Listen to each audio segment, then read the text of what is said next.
Hey guys, tonight we're stepping into ancient Rome, but not into the polished marble halls or triumphant battlefields you've seen in films.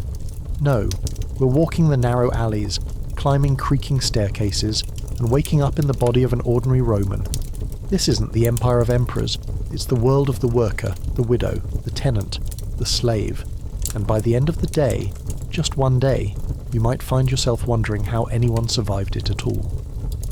If you enjoy quiet journeys through the raw, human side of history, feel free to like the video and subscribe, but only if you genuinely find value in what I do here.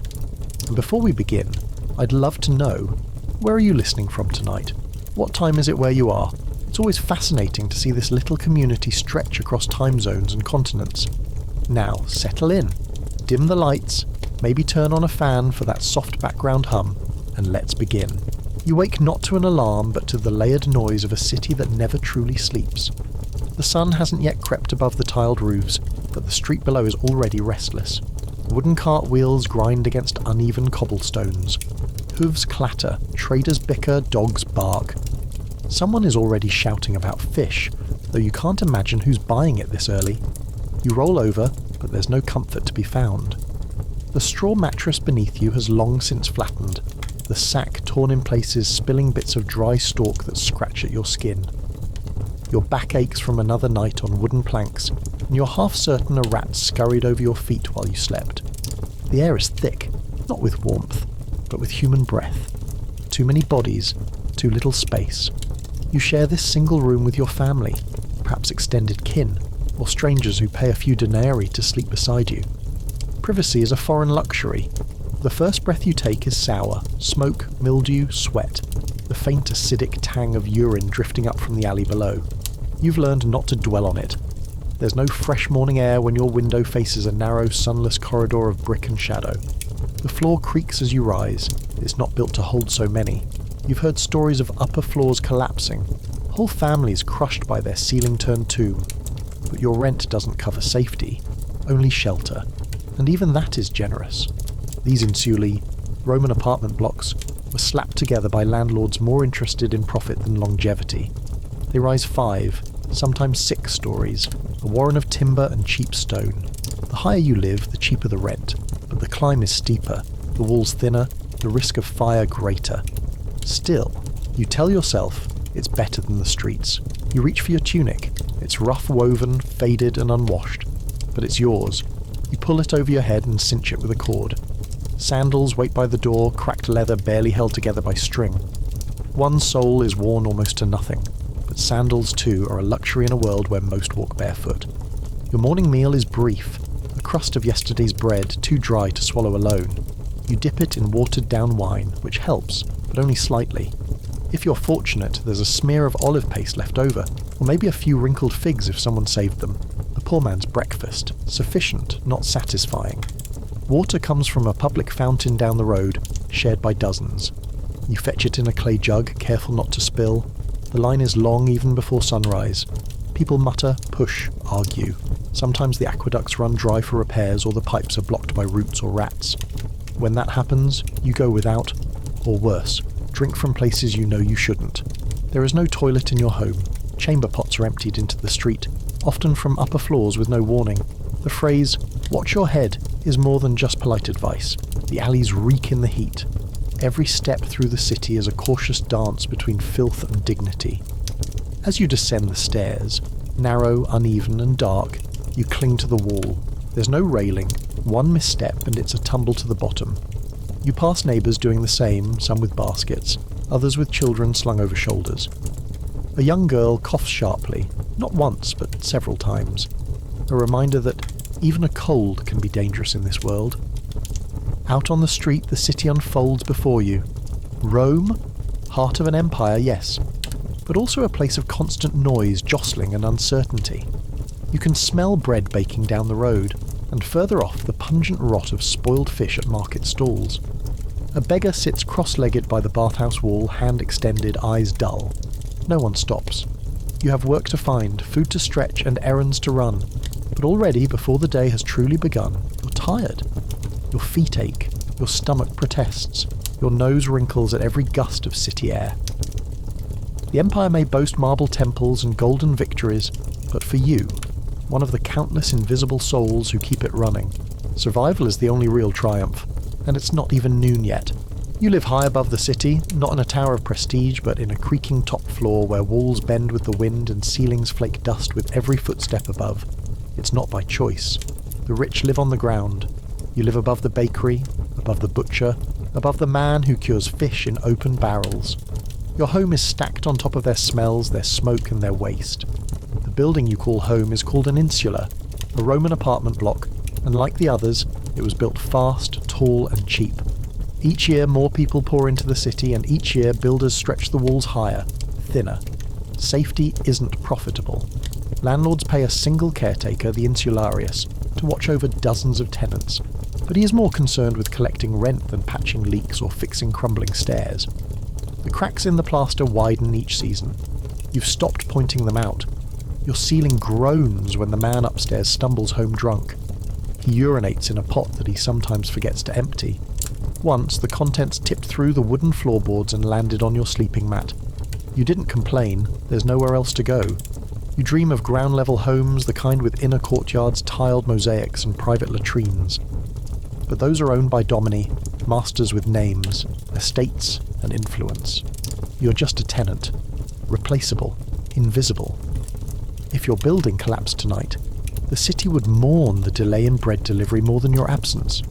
The walls offer no insulation.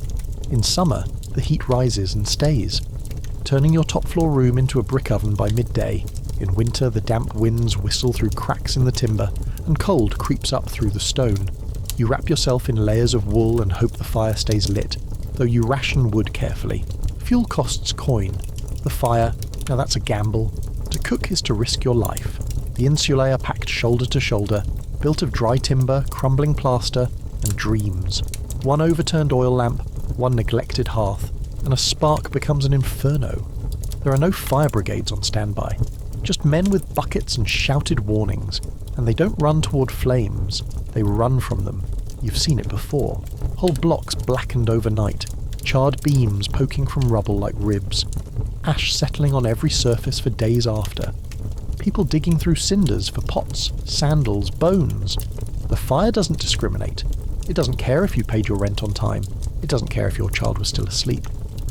Most nights, you sleep lightly. Not because of dreams, you don't often have those anymore, but because you listen for the crackle, the sudden warmth that isn't yours, the shouting, the smoke, your clothes, your documents, your coin. You keep them near the door, just in case. If the building burned, you'd lose everything. But you wouldn't be alone. Hundreds cram into temporary shelters after each major blaze. Temples open their courtyards for a time, offering water and prayers, but not food. Senators make speeches. Nothing changes. And yet, you endure. You sweep the floor, as though that will keep the rot from rising through the beams. You hang herbs near the door, lavender if you can find it cheap, in hopes the scent will outlast the sourness of your hallway. You place a small clay figure of your household god near the window facing out. Not because you believe it will protect you, but because something should be watching. Sometimes, as you climb the stairs, you wonder how many others have walked this same path. Labourers, widows, migrants, slaves. You wonder how many made it down again. You pass faded markings on the walls, etched by children long grown or long gone. A scratch shaped like a fish. A name carved sideways. You don't think of home as safe. You think of it as temporary. A perch in the city's chaos. A corner claimed not with ownership, but with presence. And you hold on to that presence as best you can. You lock your door with a simple latch, knowing full well it wouldn't stop a thief. You place your sandals beneath your bed, though you've heard that rats like the salt of dried sweat. You close your eyes, listening for the telltale creak of wood that gives before it breaks. Because in Rome, even while sleeping, you learn to stay ready. You step into the street and already the day feels heavier than the sky. There's no time to pause, no moment to stretch or breathe deep, unless you want to inhale dust, manure and the bitter ash drifting from last night's charcoal fires. Work, if you're lucky enough to have it, won't wait. And if you're not lucky, well, hunger doesn't wait either. You don't have a profession, you have a survival strategy. One day it's hauling sacks from a merchant's cart, another shoveling ash in the public baths or cleaning up after a senator's banquet if they're feeling generous. You line up with others at the forum, hoping someone needs a body with strong arms and no questions. There's no contract, no guarantee, no shield against injury. If you fall from a ladder, you might be paid half, or not at all, and there is no compensation if you can't walk tomorrow. The wealthy call it casual labour. You just call it life. Your hands are cracked, your knuckles bruised, your nails rimmed with dirt that never quite washes out. Your skin is sun-darkened, but not from leisure. The kind of tan that comes from hours bent over stone, rope and burden, not from lounging in a villa garden. If you're a woman, the labour is just as relentless, though rarely recognised. Your hands are raw from washing clothes in icy water and scrubbing floors with vinegar. You rise before dawn to knead bread and sleep only after the last embers are swept from the hearth. You bear children between chores, and when one dies, as they often do, you bury them quickly because there's still work to be done. If you're enslaved, there's no illusion of choice at all. You don't wait for work, it waits for you. Your body belongs to someone else. Your sweat, your voice, your breath. They decide if you clean or cook, if you break stones or carry water, if you're sold or beaten or locked away. Some are house slaves, taught to walk silently and serve wine with a bowed head. Others are sent to farms, quarries or mines, the places where human life is burned like coal, unseen and quickly spent, and there's no path out. A handful may earn manumission, their freedom purchased by decades of obedience or chance, but most will die in the same role they were forced into, unmarked and unmourned. Rome's grandeur is carved on the backs of such people. For children, labour begins early. You see them running errands, hauling water jugs half their size, or chasing down lost animals in the market. Formal schooling is rare, and only for those who can afford both the time and the tutor. Most children learn through repetition, watching, imitating, enduring. A dropped amphora means punishment. A mistake in counting change means a slap. There is no margin for innocence.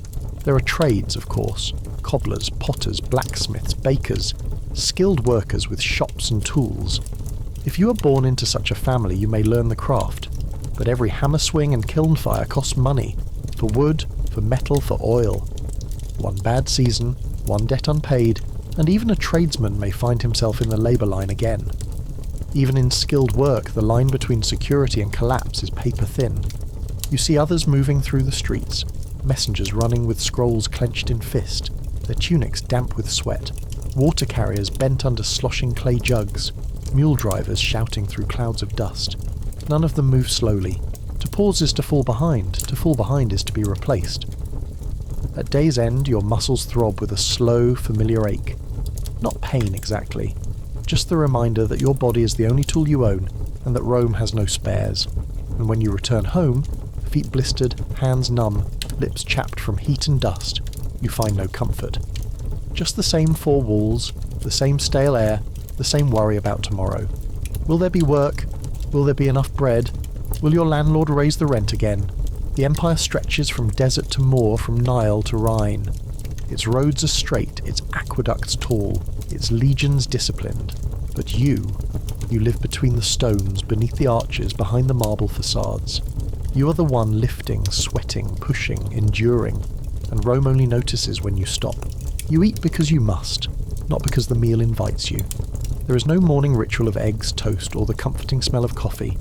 There's a crust of coarse barley bread, perhaps softened in a bowl of watered wine, and if you're lucky, a dab of rancid cheese or a sliver of dried fig. It's enough to quiet the worst of your hunger for now. Meat? Rare. Fresh vegetables? Seasonal at best. You survive on what fills, not what nourishes. Wheat, lentils, the occasional onion. Garum, that infamous fermented fish sauce, is a staple condiment, poured onto almost everything. It's sharp, salty, and smells like something you'd scrape off the hull of a fishing boat. But it masks the taste of old bread and half-rotten beans, so you use it generously. There's no refrigeration. What isn't eaten today risks spoilage tomorrow.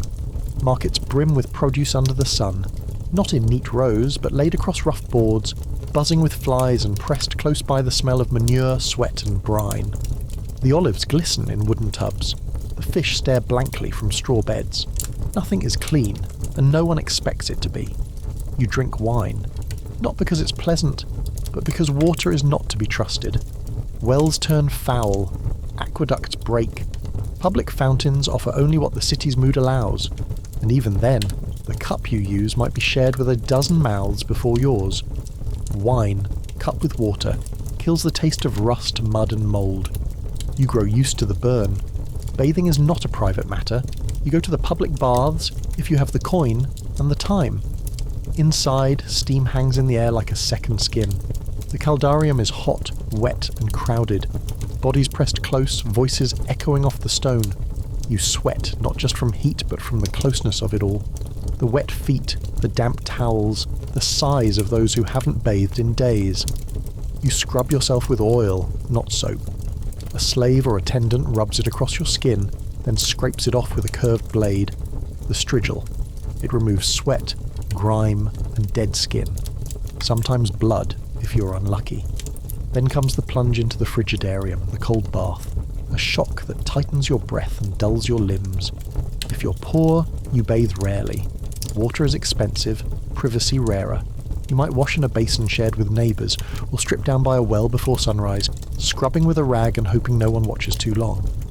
The smell of unwashed bodies is a fact of life. Not an offence, just a condition. Toilets? There are public latrines. Long benches of stone with holes side by side. No dividers, no doors. You sit among strangers, make no eye contact and finish quickly.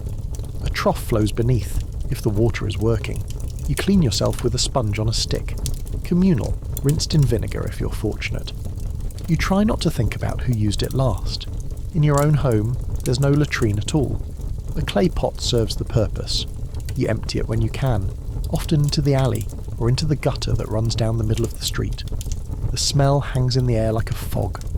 You try to hold your breath when passing under certain windows, because not everyone warns before they toss the contents. Illness follows this rhythm. Diarrhea is common. So are parasites, sores and rashes that never quite go away. There are doctors, yes, but most serve the rich. You make do with herbs, superstition, or the advice of old women who've seen too much. Some days you feel better, some days you don't.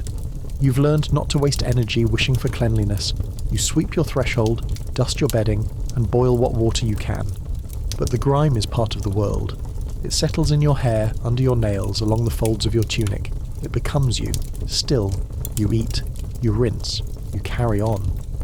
Because the body, despite everything, endures. And because in a city where marble gleams and senators wear white, your own filth becomes invisible. Just another layer in Rome's grand illusion. The streets of Rome are always busy, always moving. But beneath the sound of sandals scraping stone, beneath the hum of vendors and gossip, there's a quieter presence. The ever-close shadow of death. Illness is everywhere, and you're never sure what might bring it. It could be the bad fish from yesterday, the sour wine from the tavern, or the foul air rising from the Tiber. The word miasma drifts between lips, a vague sense that the air itself might turn against you, and often it does. You hear of plagues sweeping through the city, not just once, but again and again. Fevers, vomiting, open sores. Sometimes it takes the poor first, sometimes the rich. But it always comes. No one understands where it begins, only that it moves fast and takes without asking. Medicine exists, but you are not the one it serves. The best doctors tend to wealthy patrons, using instruments of brass and silver, quoting Hippocrates while they drain boils and recommend boiled cabbage.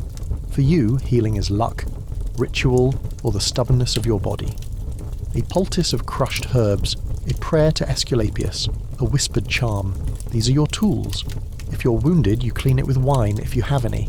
You bind it in cloth and hope. If it festers, if your limb swells and turns dark, you either heal or you don't. There is no safety net, no second opinion. And disease isn't the only danger. Violence waits around corners. You've seen fights break out over a loaf of bread, a spilled drink, a careless glance. Sometimes fists, sometimes knives. And even when you try to stay clear, the trouble finds its way to you. A bump in a crowded alley can lead to a beating. A debt unpaid might earn you a visit from men with clubs. Soldiers patrol the streets, but they don't protect you. Their presence is meant to remind, not to serve. If you're lucky, they ignore you. If you're not, they might stop you just because they can. Ask too many questions, raise your voice at the wrong time, or insult the wrong man, and you may disappear into the barracks or worse. Executions are public, not rare. You've seen them in the forum, a thief nailed to a cross, a slave whipped until blood stained the marble. The crowd watches not in horror, but in boredom, or sometimes amusement. Punishment is a performance, and justice bends to wealth and status. As a citizen, if you are one, you have some rights. But they are fragile. They buckle under pressure. A magistrate can dismiss your plea if you lack influence. A senator's word outweighs your entire life. If you're poor, your voice is a whisper in the wind. If you're enslaved, you have no legal personhood at all. You are property, not people. Your testimony is only valid under torture. Your body is not your own. You can be killed without trial, and it won't be called murder, just loss of value. Women, their rights are smaller still. A woman cannot vote. She cannot speak in court on her own behalf. Her property, if she has any, is held through the men around her, father, husband, or guardian. She's told to be modest, silent, obedient. Some learn to maneuver within the confines, to wield quiet power behind the curtain, but most simply endure. You try to stay out of trouble. Keep your head low, watch your tone, learn who to avoid, who to flatter. But there are no guarantees. One wrong moment, one overheard insult, one unlucky crowd, and your fate is sealed. The laws are many, the fairness is little. Rome is orderly on paper, with scrolls and decrees and engraved tablets. But in life, power speaks louder than principle. Still, you wake each day. You push through the noise, the dust, the danger. Not because you believe you're safe, but because stopping isn't an option. The empire rolls forward, indifferent and immense, and you, like the others, move with it, quietly, carefully, with the knowledge that everything you hold can be taken in an instant. Even your name. They say Rome is eternal, Roma Eterna. And standing before the marble columns of a temple, or beneath the towering arches of an aqueduct, you almost believe it. Statues stare from every corner, generals cast in bronze, emperors frozen in triumph, gods towering over the streets. The stone glows golden in the sun, and banners flutter over the forum. Tourists from the provinces gawk in wonder, children run through the columns, priests chant beneath garlands of laurel, but none of that belongs to you.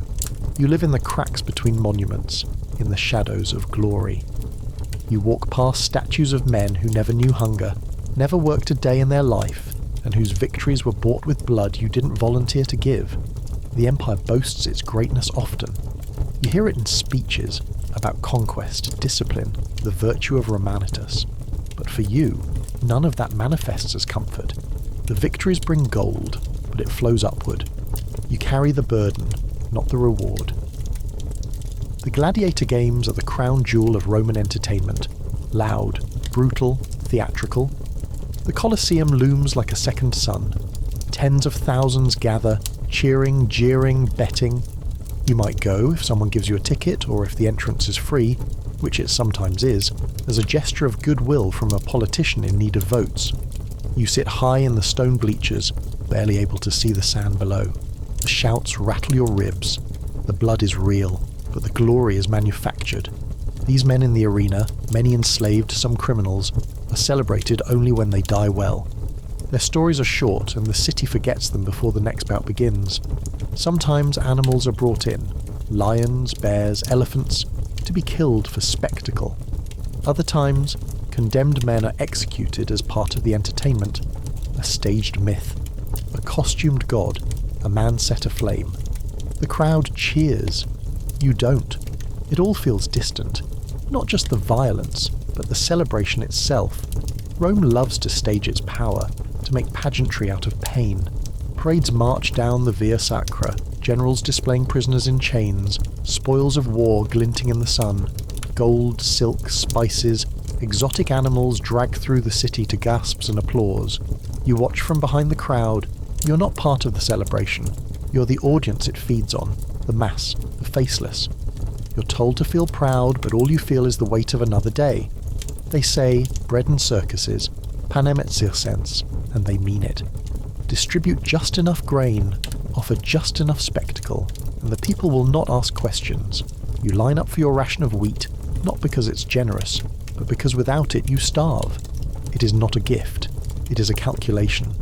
The temples are beautiful, filled with offerings and smoke, but the gods are silent. You pray anyway, to Jupiter for strength, to Vesta for warmth, to Mercury for luck. Mostly, you pray to be seen, not by heaven, but by someone who matters. Even in the army, Rome's pride, the glory is conditional. For the poor, a soldier's life means 25 years of marching, bleeding, and obedience.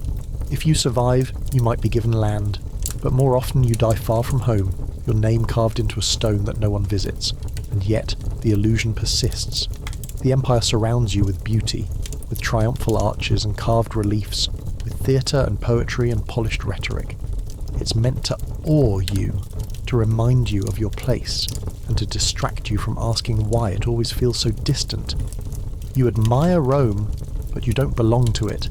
You serve it, you build it, you suffer for it, but you're not written into its history unless you break or die or become useful in some memorable way. You carry the city on your shoulders, and when you falter there will be another to take your place, nameless, tired, and silent.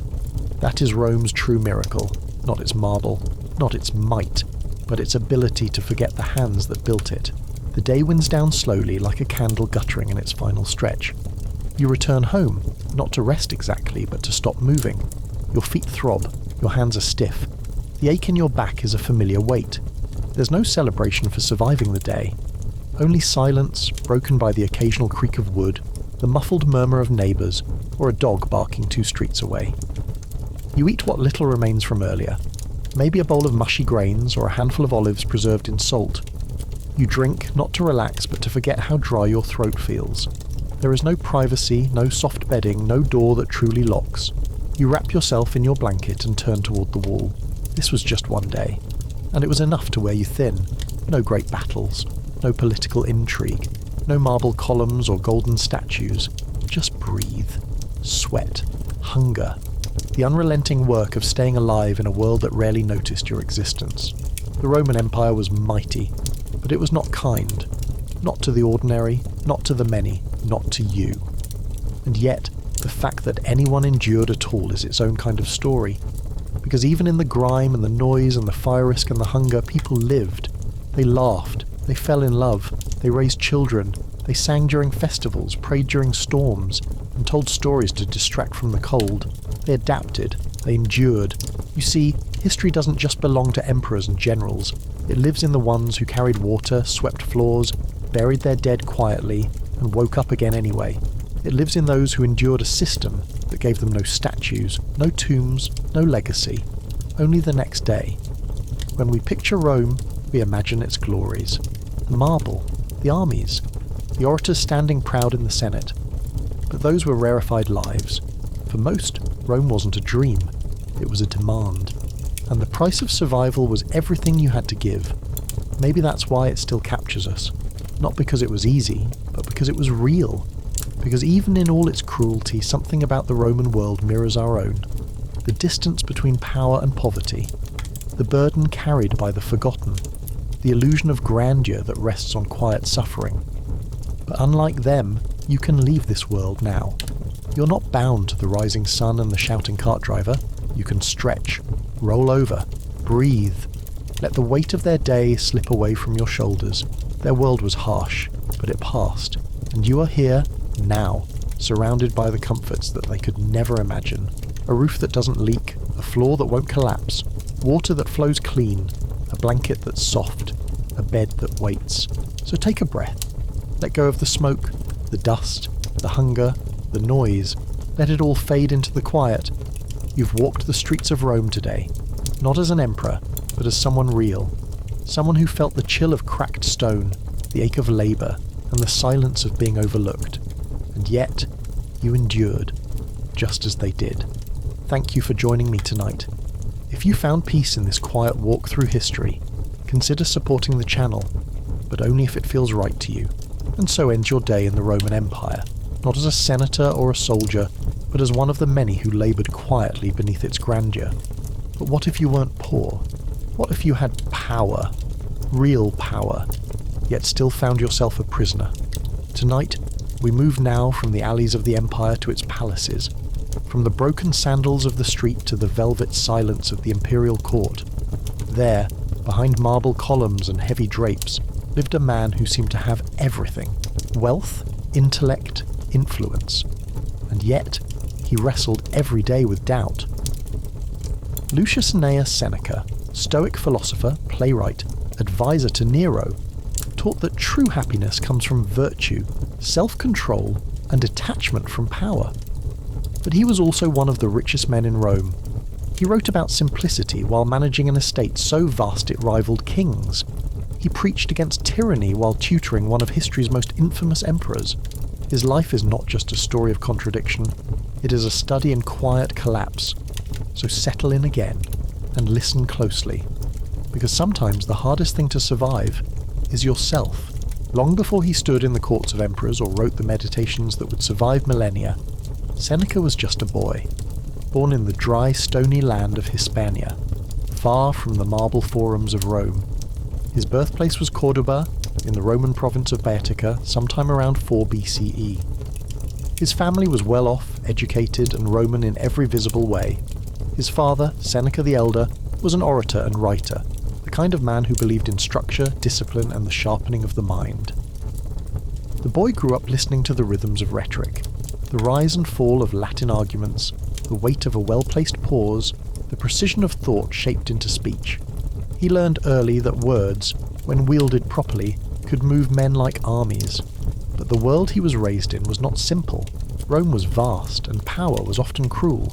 It promised citizenship and crushed rebellion in the same breath. It honoured philosophy while rewarding ambition.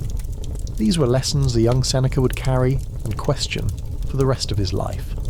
As he came of age, he was sent to Rome itself. There, amid the clamour of chariots and the scent of incense and iron, he studied under philosophers who would leave deep marks on his thinking. He gravitated towards Stoicism, a school of thought that prized inner calm, rational clarity, and detachment from worldly desires. The Stoics believed that the only true good was virtue, and that everything else, wealth, fame, even life itself, was secondary. You could not control what the world gave or took from you. You could only control your response. This ideal would become his North Star. But even in these early years, he was aware of the gap between theory and practice. Rome respected Stoics in the abstract, admired their discipline, quoted their lines, but rarely followed their prescriptions. Philosophy was tolerated as long as it didn't interfere with politics. Seneca was not a monk. He was not content to remain in obscurity, meditating in some quiet garden.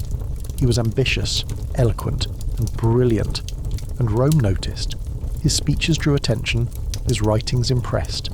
He entered public life, taking on roles in administration and court. By the time he was in his 30s, he was rising quickly through the ranks of the imperial structure. But Rome was not a meritocracy. Success was never without its costs. Seneca lived in a time when emperors changed not through peaceful elections, but through poison, exile, and assassination. Augustus had died just a few years before Seneca's birth. Tiberius ruled when Seneca was young, paranoid, secretive, and ruthless. Caligula followed, flamboyant, erratic, and cruel. The empire was stable in name only. For a young philosopher entering public life, the message was clear. Brilliance could take you far, but not safely. The higher you climbed, the more dangerous the winds became. Seneca was aware of this. He had seen good men fall, not because they failed in duty, but because they said the wrong thing, or said the right thing too loudly. He learned how to speak carefully, how to hold a posture of neutrality, how to stay close to power without being devoured by it. Still, danger found him. In 41 CE, under the reign of Emperor Claudius, Seneca was accused of adultery with Julia Livilla, the sister of Caligula. Whether the charge was true remains unclear. In Rome, evidence was often optional. Politics ruled above justice. The sentence was exile. 8 years of silence, banished to the island of Corsica. He had risen fast. Now he would fall quietly. And yet, it was during this quiet, far from the city, stripped of office, surrounded by the sea, that his stoicism would be tested and forged. He would lose the comforts of the capital but gain something rarer, the space to reflect. The years on Corsica would shape not just his philosophy, but his future. When he returned, it would not be as a free man, but as a man caught in the machinery of power, a machinery he would try and fail to steer with wisdom. But that part of the story comes later. For now, he is still a boy from Cordoba, brilliant, hopeful, and unaware of how closely his life would mirror the very contradictions he tried to resolve with words. Even before exile silenced him, illness had already made Seneca intimate with suffering. As a young man, in the thick of his studies and early public ambition, he fell gravely ill, not once, but repeatedly. The exact nature of the disease remains uncertain. Ancient sources suggest it may have been tuberculosis of the lungs, a lingering affliction that left him gasping for air and weak for months at a time. What is clear is that his body, from early on, became an unreliable vessel, and yet these long stretches of pain became, for Seneca, a form of discipline. He would later write of how the mind could remain sovereign even as the body failed.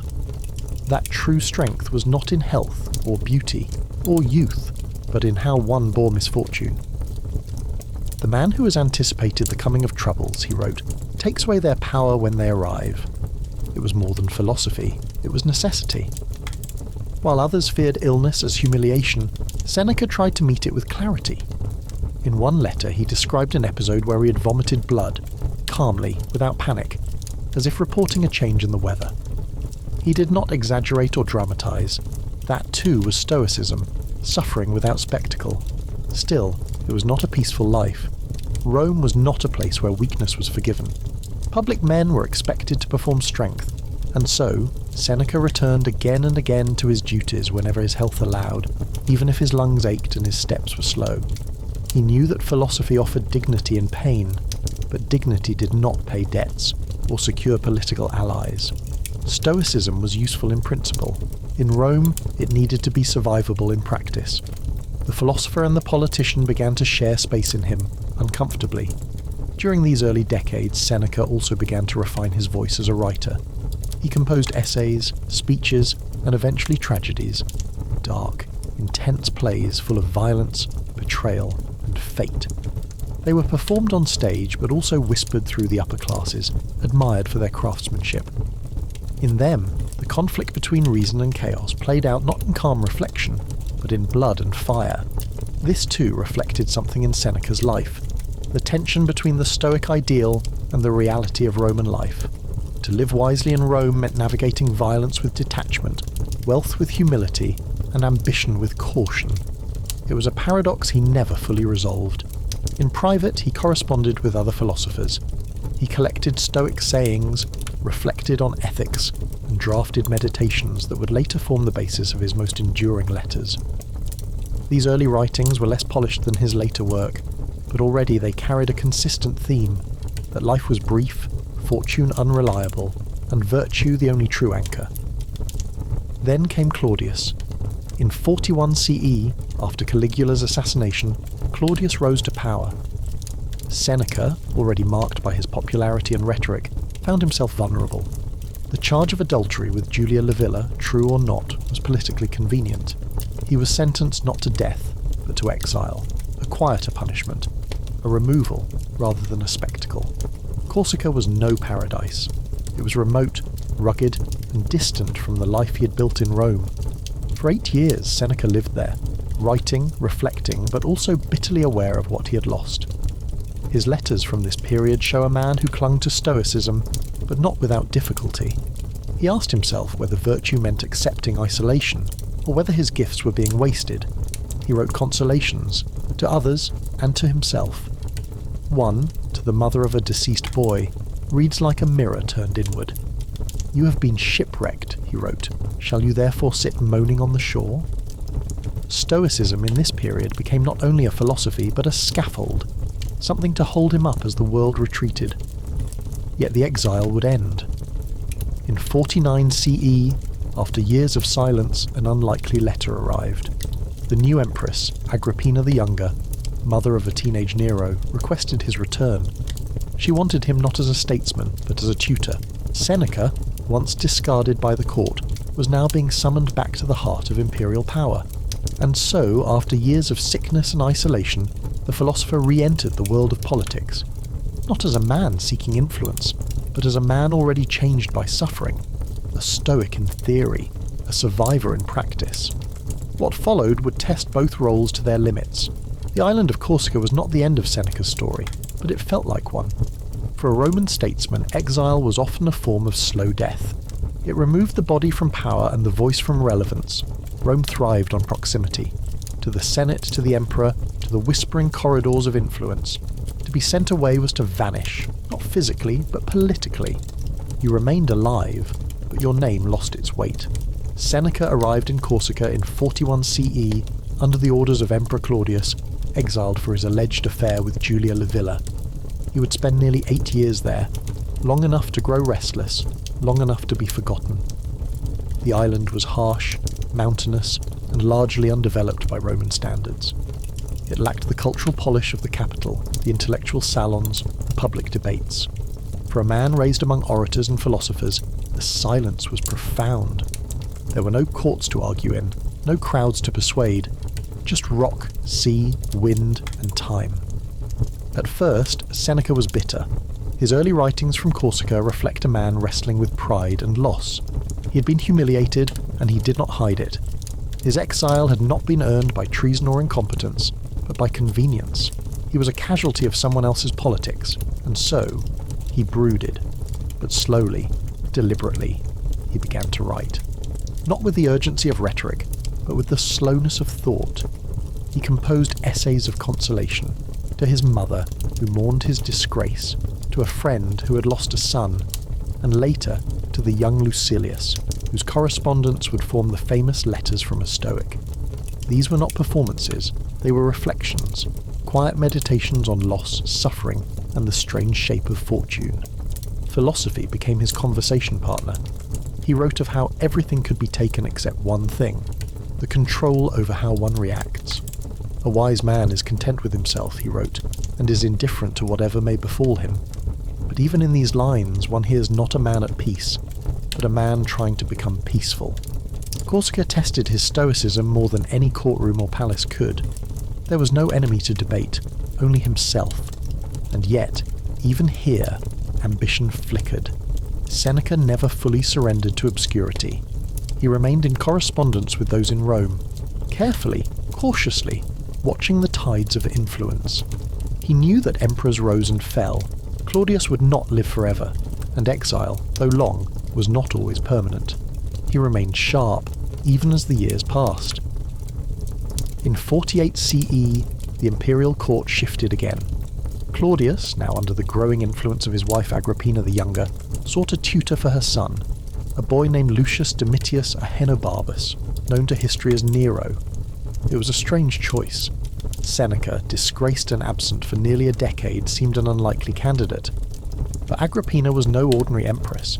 She wanted someone learned, someone persuasive, someone who could help craft her son's public image. Seneca, despite his exile, had not been forgotten. The Senate agreed to his recall. A decree was issued. Seneca returned. And so, after 8 years in the wilderness, intellectually and physically, the philosopher was summoned back into the very system that had cast him out.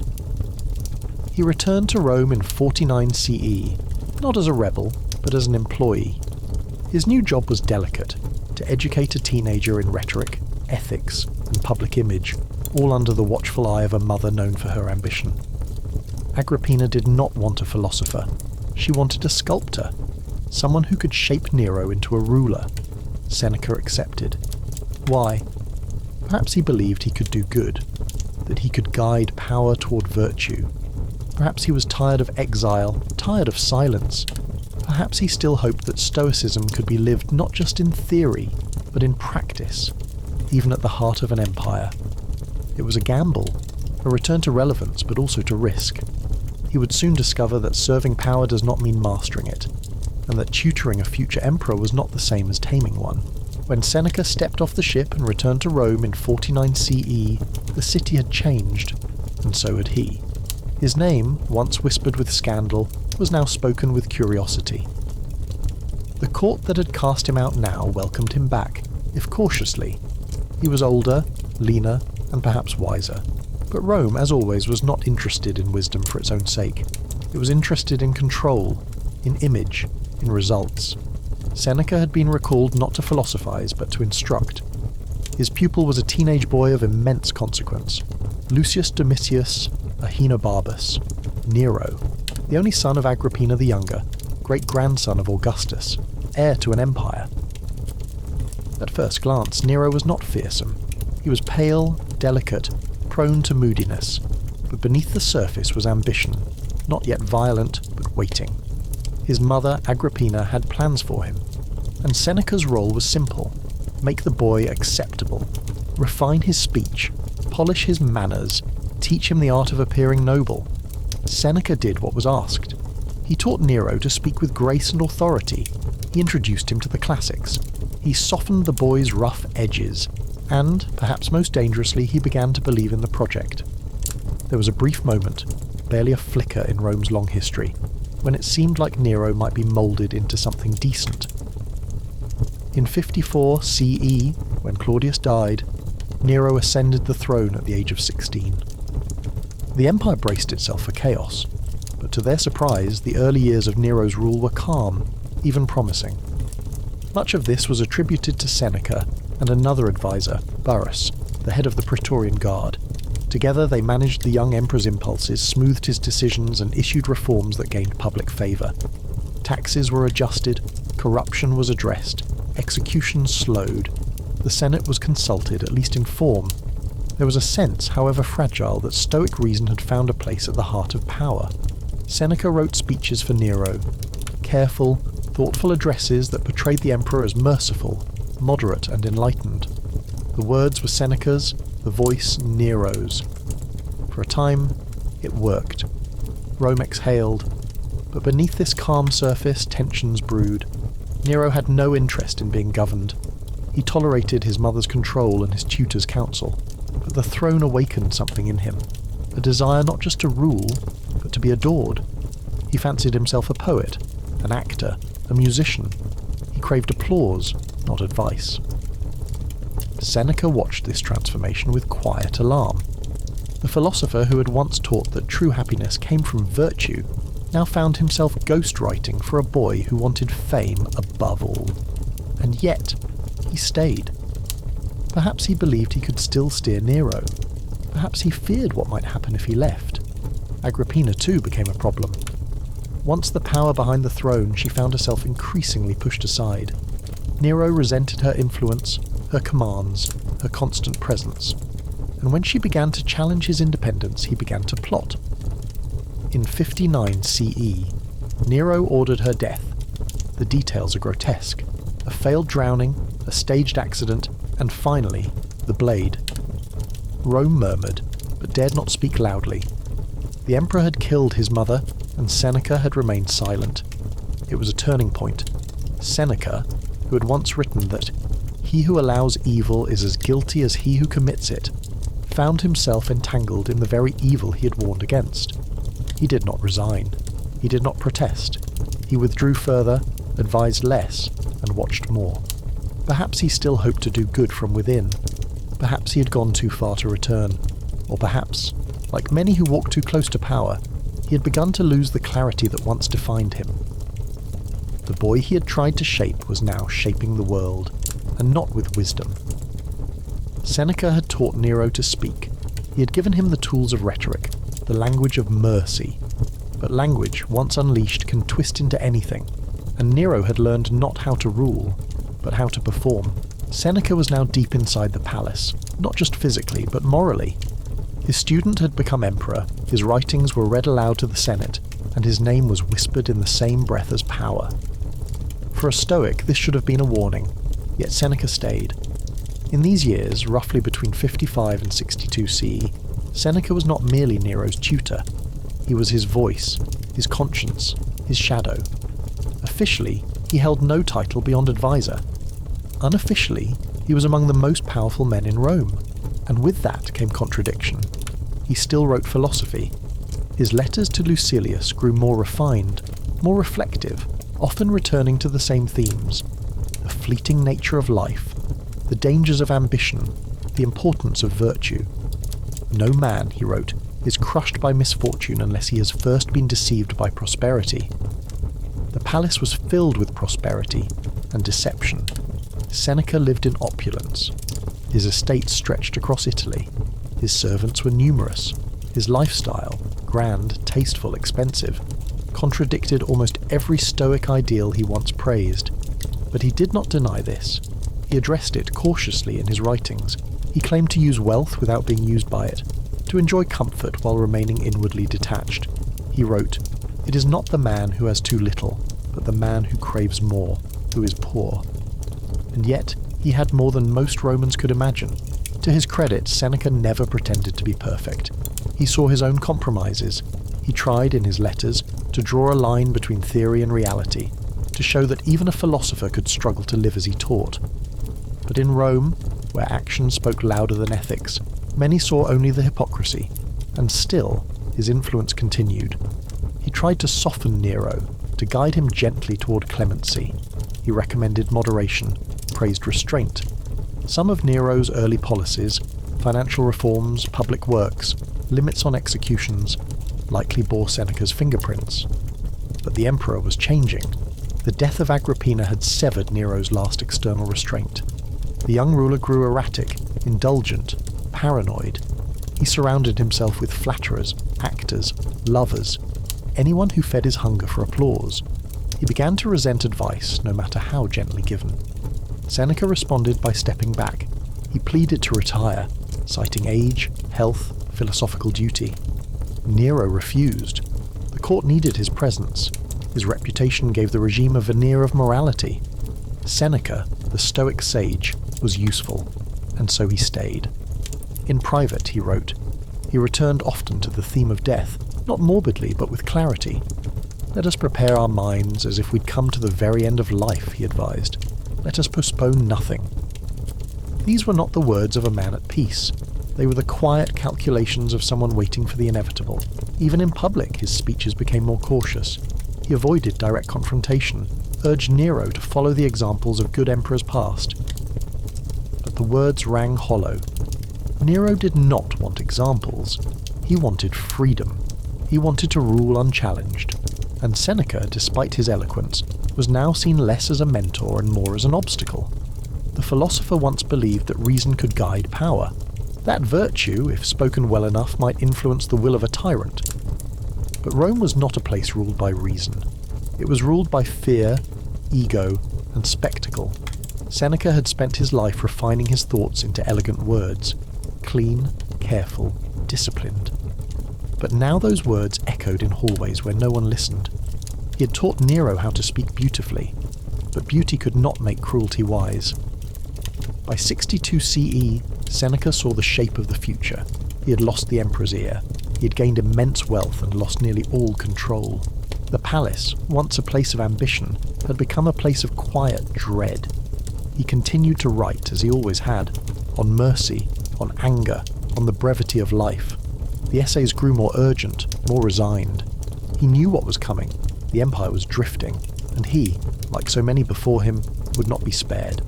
But until then, he held his silence, and in that silence he tried to salvage what philosophy could. By the early 60s CE, Seneca was a man increasingly out of place, not just in court, but in his own life.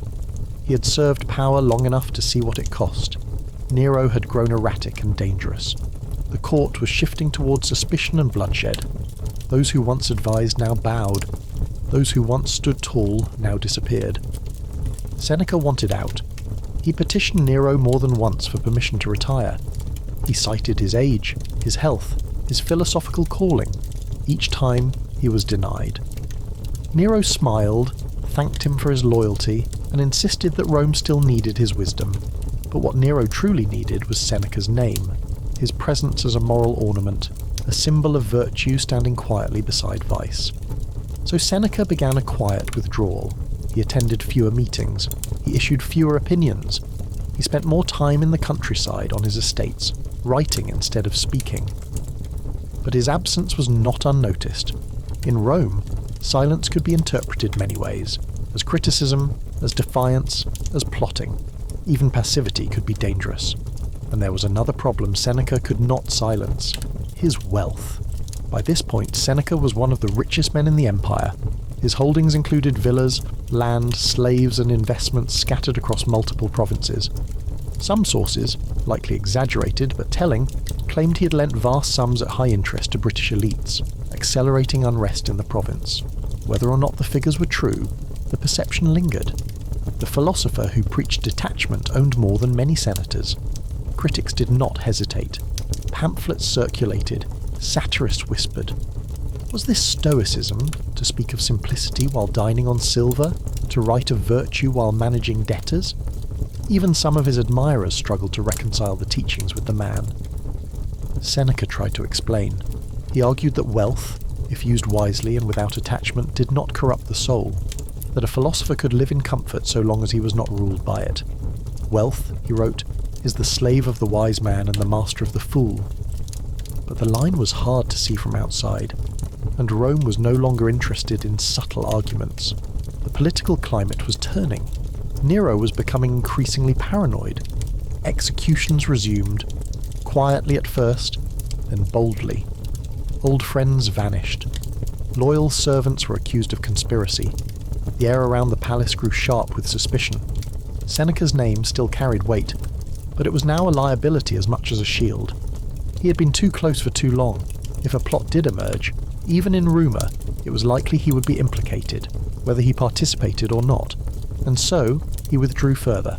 He wrote more, clinging to philosophy as both compass and refuge. His essays became more introspective. He explored the nature of time, death, control, and fate. His letters to Lucilius, especially, took on a tone of farewell, not dramatic, but settled. "We are born," he wrote, "into a world of uncertainty. Let us train the mind to accept all outcomes with calm." He knew what was coming. Seneca had once tried to bridge the worlds of thought and action, to serve both wisdom and empire. But as the years passed, it became clear that Rome did not want guidance, only affirmation. His greatest contradiction was not that he failed to live by his ideals, but that he tried to insert those ideals into a world that had no place for them. Philosophy was meant for the soul. Politics, it turned out, was something else entirely. Still, he kept writing. Even as his name began to surface in darker conversations, rumours of dissent, whispers of treason, he wrote. He did not protest. He did not flee. He waited. He had once written, "Fate leads the willing and drags the unwilling." By now he had accepted which he would be, and in this last act of patience he prepared for the final chapter of his life, one that would test not his politics, but his composure. In the year 65 CE, a conspiracy against Nero surfaced, or was invented. Historians still debate the truth. It became known as the Pisonian Conspiracy, named after Gaius Calpurnius Piso, a nobleman accused of plotting to assassinate the emperor and install a new regime. Dozens were implicated. Some were surely guilty. Others were convenient. Seneca was among them. There is no clear evidence he participated in the plot. He had already distanced himself from court. His writings from the time are quiet, contemplative, not rebellious. But he was still a symbol, the philosopher who once shaped the emperor's voice, the moral figure whose presence cast doubt on Nero's growing tyranny. When Nero sent the order for Seneca's death, it arrived not with ceremony but with cold efficiency. The messenger delivered it to Seneca at one of his country estates, likely surrounded by olive trees and silence. The philosopher received the news with calm. He asked for paper, gave instructions to his family, and spoke gently to his wife, Paulina, who begged to die alongside him. She would attempt it, slashing her veins beside her husband. But later, at Nero's command, her wounds would be bandaged. Seneca would not be saved. It was not a theatrical death, though Rome had seen many. There were no crowds, no speeches. Seneca opened his veins, as Roman nobles often did in such circumstances, a gesture of acceptance, of control in the face of forced destruction.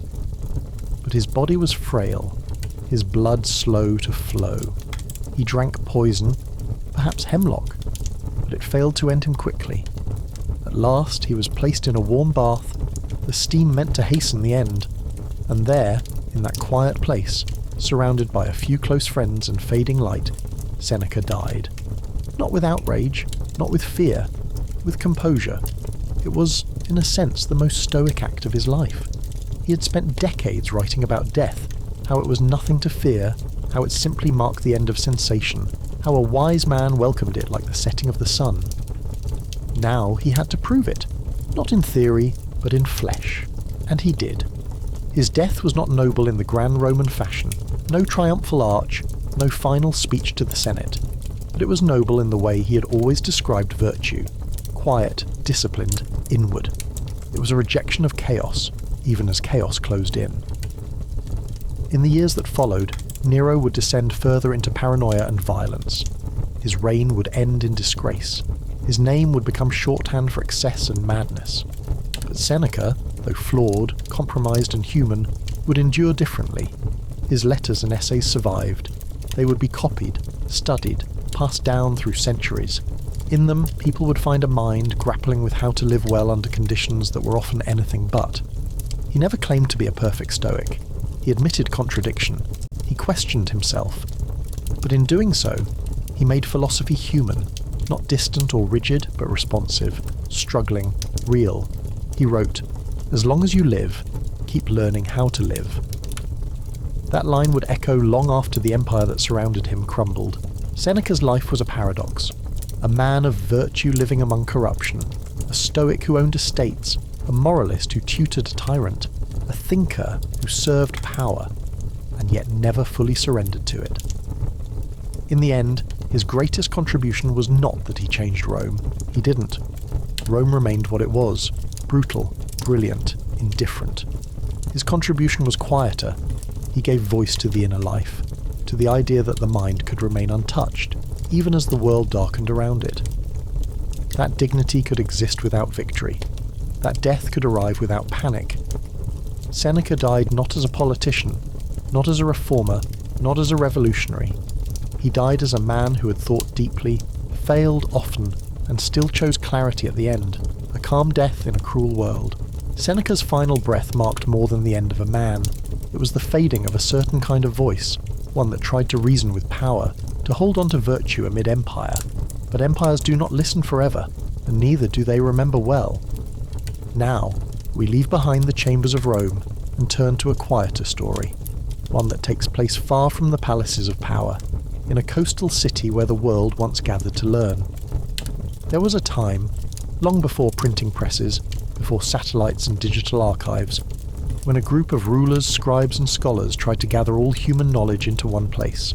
They built a sanctuary for wisdom on the shores of Egypt, a place that promised memory, preservation and light. And then, almost all of it disappeared. Let us return now to that beginning, to the edge of the sea, to a city of glass and parchment, to the Library of Alexandria. There are cities that begin with a border or a fortress, others begin with a spark. Alexandria was the latter. It was founded not by accident or necessity, but by vision. In 331 BCE, Alexander the Great stood at the edge of the Mediterranean in the Nile Delta and saw not just a coastline, but a future. He traced the plan for the city in the sand with the end of his spear, a grid of broad avenues, harbours, temples and colonnades, a city that would carry his name long after his conquests had ended. He would not live to see it finished, but the city took root, and under the Ptolemaic dynasty, a line of Greek rulers who inherited Egypt after Alexander's death, Alexandria grew into something rare, a city built not just to govern or defend, but to collect, to illuminate and to remember. It rose between worlds, Greek and Egyptian, African and Mediterranean, old tradition and new ambition. Its streets echoed with many tongues, Greek, Coptic, Aramaic, Latin, Phoenician. Its markets bustled with goods from India, Arabia and Carthage. And above it all, watching over sea and shore, stood the great Pharos, the lighthouse, one of the wonders of the ancient world, a column of fire and mirror that could be seen for miles across the sea. But Alexandria's most enduring light was quieter than flame. It was a library. Not the first in history, but the first of its kind. Not a room of scrolls kept by priests or private collectors, but a vast, systematic attempt to gather all human knowledge into one place. The Ptolemies believed that to rule wisely, one must understand the world, Not just its politics, but its languages, its medicine, its mathematics, its myths. And so, they built more than shelves. They built an idea. The exact location of the Library of Alexandria has been lost. Some place it near the royal palace. Others believe it stood within the larger museum, a temple to the muses where scholars lived, taught and debated. There are no ruins, no inscriptions that confirm its walls, but its presence lingers, in fragments, in memory, in longing. At its height, the library is said to have held hundreds of thousands of scrolls. The numbers vary, 400,000, 700,000, more. But the truth lies not in the count, but in the intent. The library's mission was total. It sought to copy, translate, and preserve every text from every known culture. No idea was too foreign, no subject too obscure. Poetry, astronomy, medicine, geography, engineering, epic tales. All were welcome. Ptolemy I and his successors dispatched agents across the Mediterranean with standing orders, acquire texts. Ships that docked in Alexandria had their scrolls seized, copied and returned, or sometimes kept, with the copy given back instead. The idea was not theft, it was preservation, a belief that knowledge, once gathered, could be made eternal, and this gathering was not passive. The rulers invested in scholars, inviting them to live in Alexandria, to research, to teach, to argue. The museum functioned almost like an ancient university, complete with lecture halls, gardens, dormitories, and observatories. It was a living library, not just storage but motion. Minds in orbit around memory. To walk its halls we can only imagine. The scent of papyrus and ink, the shuffle of sandals on marble, the low murmur of debate over stars, over ethics, over whether the soul was material. There were no glass display cases, no hush of tourists, just scroll after scroll, rolled tight in leather or linen, catalogued by language, subject and author. And yet, for all its ambition, the library was vulnerable. No parchment, however carefully kept, can resist fire or politics or time, but that comes later. For now, Alexandria stands. White columns reflected in the sea, lanterns glowing in quiet rooms, a city of pages and questions, a city that tried, above all, to remember everything. The Library of Alexandria did not begin as a building. It began as an intention, a quiet revolution in how the ancient world thought about knowledge. Before Alexandria, scrolls were treasured, but scattered. Sacred texts were kept in temples. Political records lay in city archives. Private collections existed, but were small, often guarded by the elite. No one had yet imagined that all knowledge, from every corner of the known world, could be brought together in a single place. That changed under Ptolemy I Soter, one of Alexander's former generals and the founder of the Ptolemaic dynasty in Egypt. Though a military man, Ptolemy understood something deeper. Power is preserved not only through armies, but through culture. He saw Alexandria not just as a capital, but as a beacon, a place where Greek, Egyptian and foreign wisdom could coexist, and where memory could become a foundation for rule. And so, somewhere in the early 3rd century BCE, he, or possibly his son, Ptolemy II, began the project that would become the library. The vision was bold, to gather every book, every scroll, every record from every civilization reachable by ship, horse or word of mouth. This was not a regional archive. It was an archive of humanity, or at least as much of humanity as the Ptolemies could find. They began by commissioning scholars. Men like Demetrius of Phalerum, a student of Aristotle, were brought to Alexandria to advise on structure, content and method. Catalogues were drawn up, scrolls were copied by hand, texts were translated into Greek, often for the first time. It was not merely preservation, it was transformation. A Babylonian star chart might find itself next to an Egyptian medical treatise, both rewritten into the same language, studied side by side. The Ptolemies also passed laws to support the collection effort. One decree required that all ships entering Alexandria's harbour surrender their scrolls for duplication. The originals were often kept, the copies returned. This practice earned criticism in later centuries, but at the time it was seen as part of a mission larger than ownership. Scrolls were acquired from Athens, from Rhodes, from Persia, Phoenicia, India, even from early Buddhist communities. The Hebrew Torah, according to legend, was translated here into Greek for the first time, producing the Septuagint, a version of the Old Testament that would later influence Christian scripture. The library did not exist alone. It was part of a larger complex known as the Museum, the Temple of the Muses. In Greek thought, the Muses were goddesses of memory and inspiration.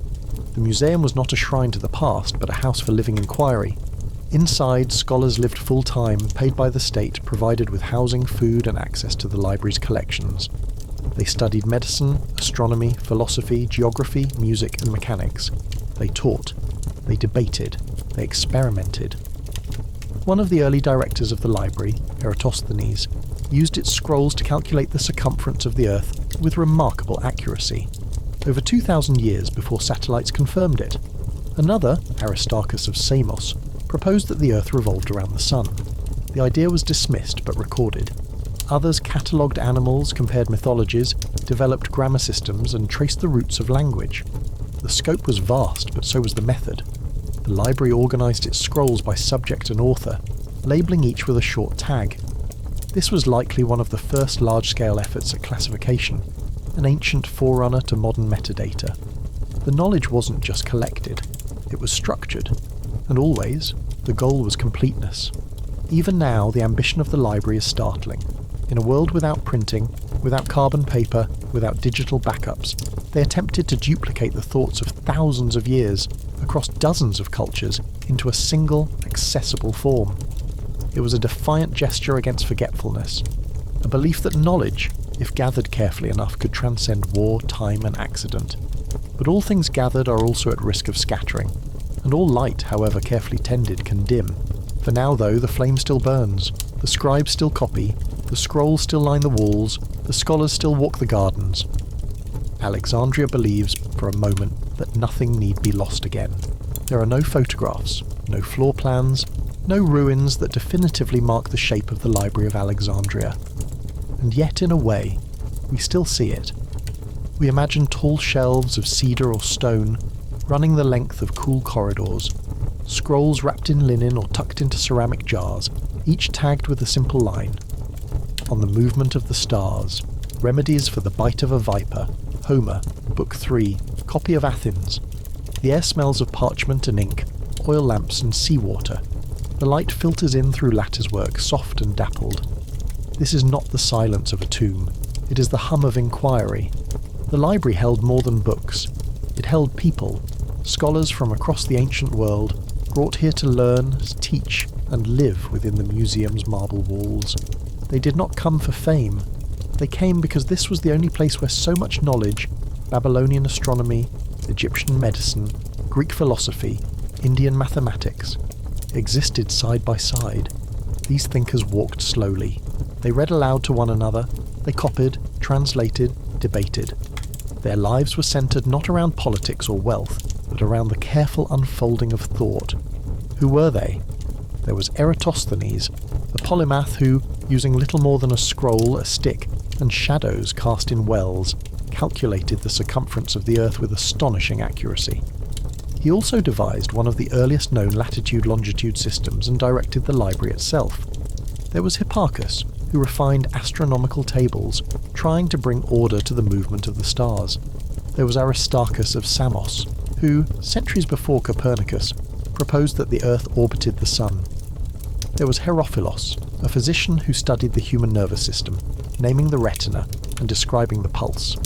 He worked alongside Erasistratus, who explored the brain not as a mystery but as a physical organ, an engine of thought and motion. There were mathematicians, engineers, grammarians.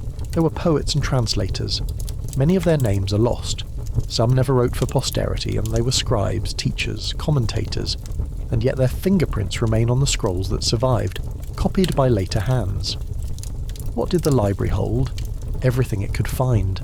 Epic poetry, Homer, Hesiod, the tragedies of Euripides and Aeschylus, sacred texts from Egypt, translations of the Torah, hymns from Mesopotamia, manuals on farming, architecture and shipbuilding, treatises on ethics, logic and rhetoric. It held maps of the stars and schematics for machines. It held notes on music and theories of colour. It contained not just truth, but speculation, not just facts, but questions. Some of it was accurate, some was deeply flawed. The library was not a filter, it was a record. It preserved alternate versions of familiar stories, multiple editions of Homer, lost plays, forgotten philosophies, languages that no longer exist. There are references in ancient sources to scrolls that no one has seen since, works by playwrights we've never read, histories now vanished, medical techniques never recovered, and perhaps most powerfully it held contradictions. In Alexandria, Plato might sit next to a Babylonian omen text. A Stoic treatise on virtue might share a shelf with a dream manual. There was no orthodoxy. There was no single truth. There was only the effort to know more. The scholars didn't all agree.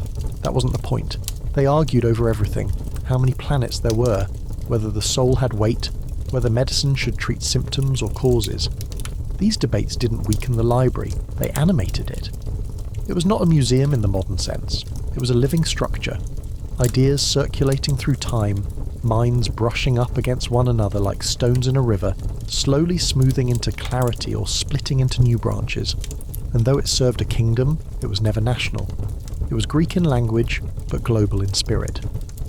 Alexandria's rulers invited scholars from as far as India and Carthage. The knowledge was meant for all, or at least for anyone who could read, reason, and contribute. And perhaps that was the most fragile part. Because while scrolls can be copied, and maps redrawn, the spirit that filled those halls, the tolerance for complexity, the love of ambiguity, the patience to think deeply, is not so easily restored once lost. But for a time, it lived. In soft footsteps, in ink that hadn't dried, in minds that asked questions not to win arguments, but to understand. We imagine the Library of Alexandria engulfed in flames, scrolls curling, shelves blackening, a city watching as centuries of thought vanish in smoke. But memory rarely disappears all at once. More often, it erodes. Not by fire, but by forgetfulness. Not by violence, but by budget cuts. Not by enemies, but by indifference. Even the greatest libraries are vulnerable, not only to those who seek to destroy, but to those who simply stop caring. Paper decays. Buildings fall out of use. Scrolls are misplaced, then misremembered. A single generation without scribes is enough to end 1,000 years of thought. And so, long before the final ruin, the library began to fade. No empire holds the same priorities forever. Under the early Ptolemies, knowledge was a pillar of rule. Philosophy, medicine, astronomy, these were not luxuries, they were statecraft. But as dynasties aged, politics hardened. The later Ptolemies turned inward, entangled in family rivalries and Roman alliances. Culture, once central, became ornamental. The scholars remained, but funding faltered. Positions were not renewed, scrolls went uncopied. The library still stood, but it breathed more slowly. And then there was time itself. Papyrus is not eternal. It cracks, it splits, it moulds. Without careful copying, even the finest scroll becomes unreadable. In a world without printing presses, every book had to be hand-transcribed word by word. It was laborious, expensive, and easily delayed. Even in the best conditions, knowledge has an expiration date. When Alexandria changed rulers, the library changed hands. And each new regime brought new questions. Why fund old books in dead languages? Why support scholars who ask uncomfortable questions? Why preserve 1,000 scrolls on logic when soldiers need pay? There is no decree that records the moment the library stopped being a priority. There never is. Institutions die the way people do in sleep, slowly, then all at once, and sometimes, not even as death, but transformation. A room repurposed, a wall knocked through, a collection moved to a smaller space, then scattered, then forgotten. Some scrolls were lent and never returned. Others were given to lesser libraries across the empire. Alexandria had once sent copies to Pergamon, to Athens, even to Rome itself. But those too were subject to time, to fires, floods, moths, neglect. What remains are echoes, mentions of lost authors in later works, footnotes that refer to volumes we've never seen, summaries of arguments we cannot reconstruct. We know the names of texts that no longer exist. We see their shadows, outlines left by citation and rumour. And perhaps more than anything, we mourn the method. Because the library was more than the sum of its scrolls, it was a way of seeing the world, a belief that knowledge should be collected not for power, but for preservation, that no idea was too foreign to matter, that truth often required comparison, contradiction, and patient review. That belief is harder to rebuild than any building. Today, the very concept of library carries echoes of Alexandria, a place to preserve, to share, to remember. But we forget how fragile that impulse is, how easily erased when priorities shift, when funding thins, when curiosity is replaced by certainty. The library did not fall because of a single enemy. It fell, piece by piece, into the ordinary. And yet its memory lingers. Not as blueprint, not as museum, but as longing. A longing for a place where knowledge mattered more than politics, where questions were valued over conclusions, where scholars argued not for victory but for clarity. A longing for a room with no borders, where scrolls met and minds wandered, freely, gently, purposefully. We don't know how many of its scrolls were lost, but we do know this: the idea remains. Carried quietly in the corners of classrooms between pages of philosophy, behind the blinking screens where we now store our questions. And as long as we remember that idea, as long as we preserve not just the facts but the impulse to preserve, something of the library lives on, even in silence. The story most often told is simple.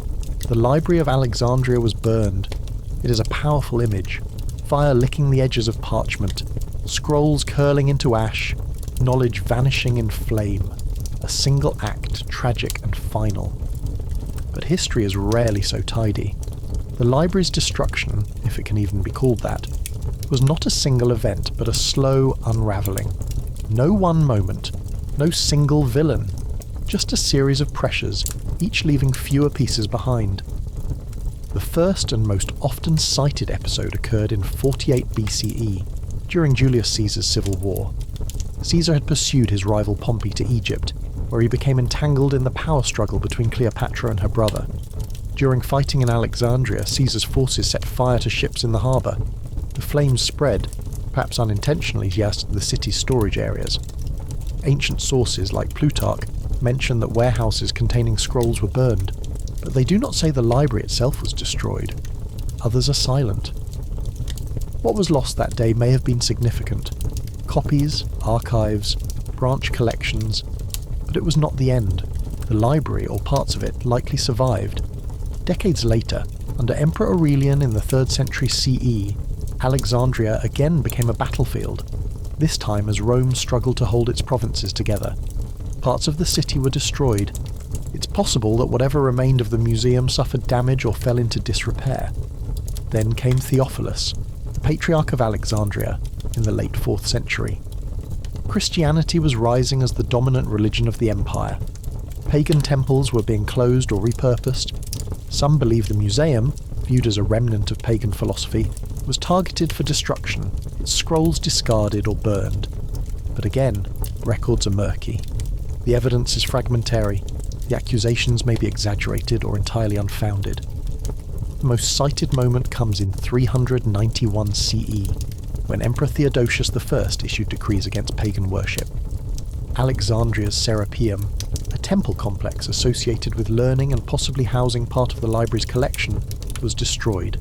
Temples were looted, statues smashed, and what scrolls remained may have been lost in the chaos.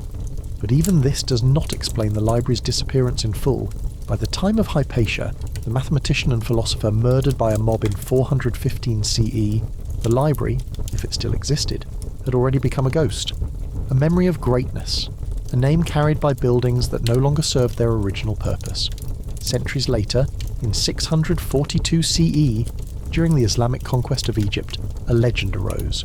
The Caliph Omar ordered the remaining scrolls burned, saying, "If the contents agree with the Quran, they are redundant. If they disagree, they are heresy." The story is vivid, but it appears only in sources written centuries after the fact, often by critics of Islam. Most historians now believe this event never occurred. The truth is more elusive than the legend. There was no single fire, no moment when every scroll turned to smoke. What happened to the library was quieter, a series of losses, decisions and erasures. A slow crumbling beneath the weight of war, neglect, reform and shifting priorities. The library may have survived in fragments long after its peak, and private collections in provincial libraries, in monasteries.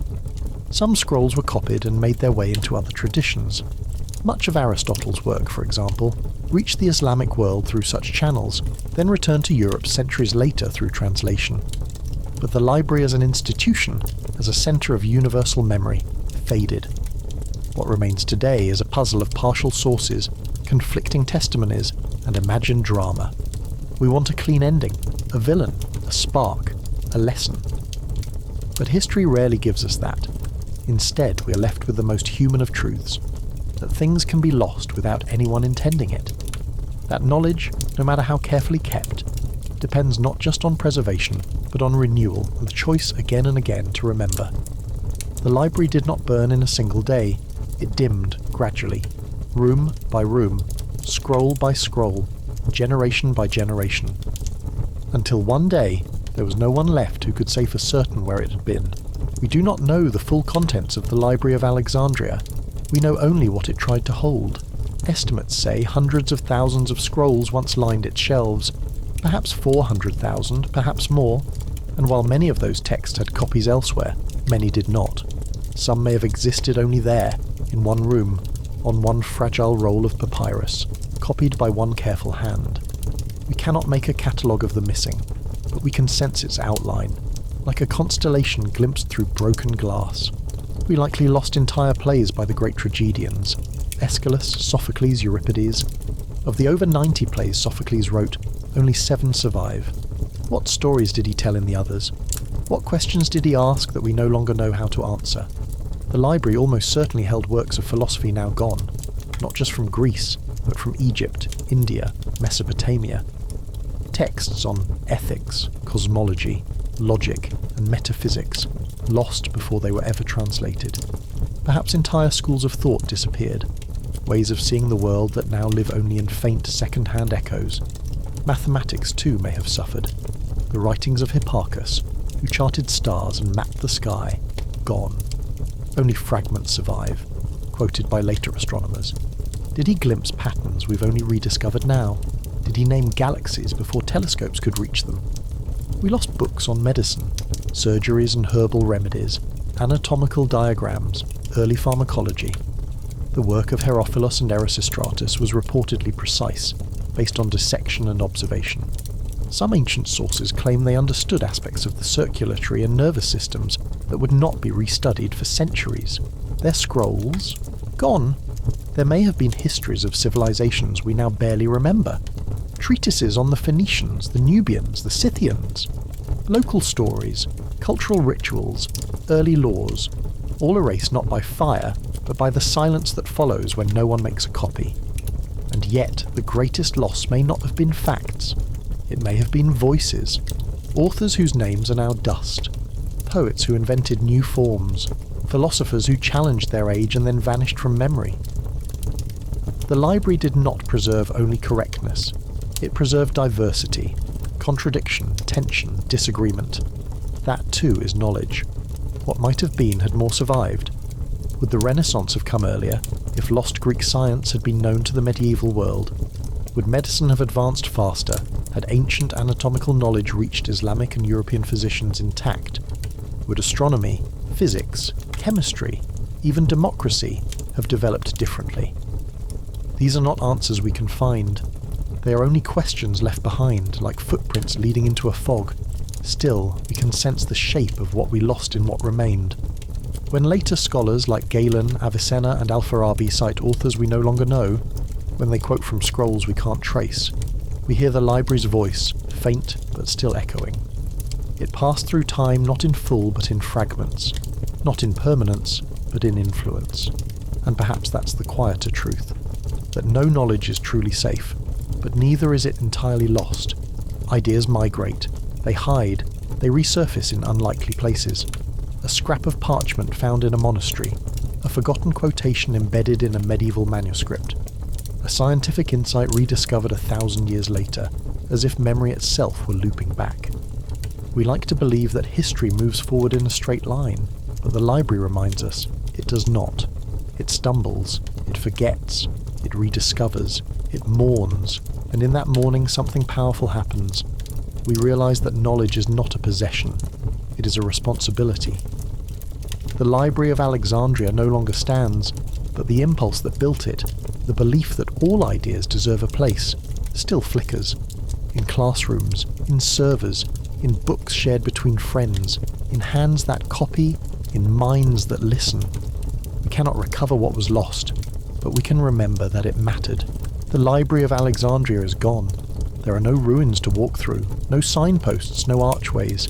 Tourists cannot visit its remains. Scholars still argue over where exactly it stood, or whether it stood in one place at all, and yet it is everywhere. Its absence haunts more deeply than many presences, because the library is no longer a building. It is an idea, a symbol, a quiet ghost in every institution that dares to collect, preserve, and share knowledge across time. It stands for memory, not just what we remember, but how fragile remembering is. You hear echoes of it in the word library itself. You see it in rooms filled with books, in the quiet order of a shelf, in the scribble of a note left in the margin of a text. You feel it in the soft reverence people still show to old manuscripts, as if they were holding something sacred, not because of what is written, but because of what it survived. The library symbolises our collective desire to make knowledge last, to believe that something as delicate as thought can endure fire, war, apathy and time. That wisdom, once recorded, has a chance of reaching another mind, another century. It also reminds us that this is never guaranteed. Every generation must choose to preserve again, to fund the libraries, to back up the drives, to translate the scrolls, to teach the languages, to resist the erosion of attention. The Library of Alexandria did not fall solely to fire. It fell because, eventually, it no longer mattered enough to be saved. The scrolls were not guarded, the rooms were not repaired, the hands stopped copying. That is not a lesson in despair. It is a call to vigilance, because we now live in an age of abundance. More knowledge, more access, more memory than the ancient world could dream of. But that doesn't make it safe. In fact, it may make it more fragile. Because when knowledge feels infinite, we may forget how quickly it can disappear. The library reminds us that preservation is not only technical, it is emotional, cultural, intentional. It matters that someone cares, that someone copies the text, that someone teaches the story, that someone asks the question, what else was there? The library also stands for humility. For all its ambition, it could not protect itself. Its founders believed they could gather every idea, but knowledge is not a closed circle. It keeps growing. It changes languages. It hides in places you're not looking. The library, in its way, was always incomplete, and that incompleteness is part of its beauty. It wasn't perfect. It was an attempt. And so it speaks to anyone who's ever tried to learn, or save, or organise, or pass on something meaningful. A parent reading to a child, a teacher explaining a lost civilization, a student staying up too late to understand a difficult text, a translator choosing the best word in a fading poem, a person writing down what they saw before it's forgotten. All of them are pieces of the library, living fragments, quiet acts of resistance against forgetting. Even now, when we speak of it, we are rebuilding something, not brick by brick, but word by word. The scrolls are gone, but the story isn't. In the end, the Library of Alexandria may be the most famous thing the ancient world lost, and the most powerful thing it still gives. Not knowledge, but the reason to protect it. The Library of Alexandria faded into silence, its shelves emptied, its voices stilled, but the world around it had already been changing for centuries. For Egypt, the loss did not begin with fire, it began with forgetting. Long before scrolls turned to ash, temples had gone quiet, statues weathered, gods were carried in procession one final time, then never again. Once, Egypt ruled itself with absolute certainty. The Nile flooded with rhythm. The pharaoh was divine. The gods were near. The tombs were built for eternity. But eternity, it seems, has a shape after all, and even it can fray. Now we go back, not to the pyramids at their height, but to their long twilight, to a kingdom no longer rising, but enduring, stubbornly, gracefully, and finally, fading. This is not the Egypt of golden masks and untouched tombs. This is the end of the story. the last breath of a world that once believed it would never die. By the time Egypt began to fall, it had already outlived almost everything.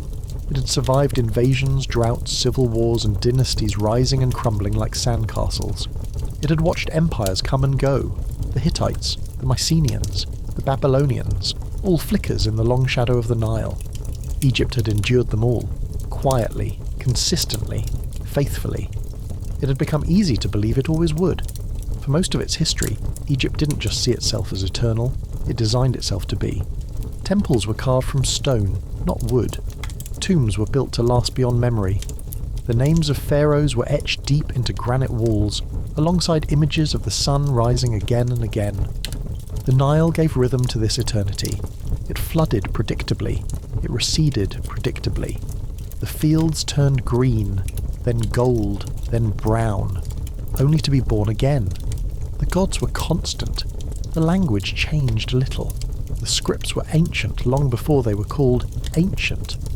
By the 12th century BCE, Egypt had already been old for longer than most civilizations would ever exist. And perhaps that was the problem. Because age, when uninterrupted, becomes comfort. And comfort can become blindness. In its later centuries, Egypt was no longer ruled by the towering figures of its mythic past.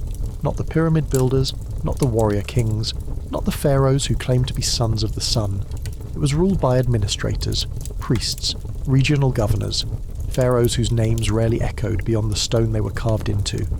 The temples still functioned, the rituals continued. But something had changed. Power had become thin, stretched across too many hands. The priests of Amun, once loyal servants of the pharaoh, had become a force unto themselves. Their wealth rivaled the crown's. Their temples collected tithes, owned land, and answered only to the gods, or to themselves. At the same time, the great estates of the elite expanded, while the peasantry, the farmers who kept the entire system alive, began to feel the weight of collapse before anyone else did. Grain yields fell. The flood cycles grew erratic. Famine whispered before it screamed. Corruption crept into every level of governance. Tomb robbers grew bolder, not because they were more wicked, but because the guards were no longer paid. Entire burial complexes were emptied by desperate hands. Even the dead were not safe. And outside Egypt's borders, the world was changing fast. New powers were rising. The Sea Peoples, mysterious, mobile and brutal, swept through the Mediterranean, toppling cities and weakening empires.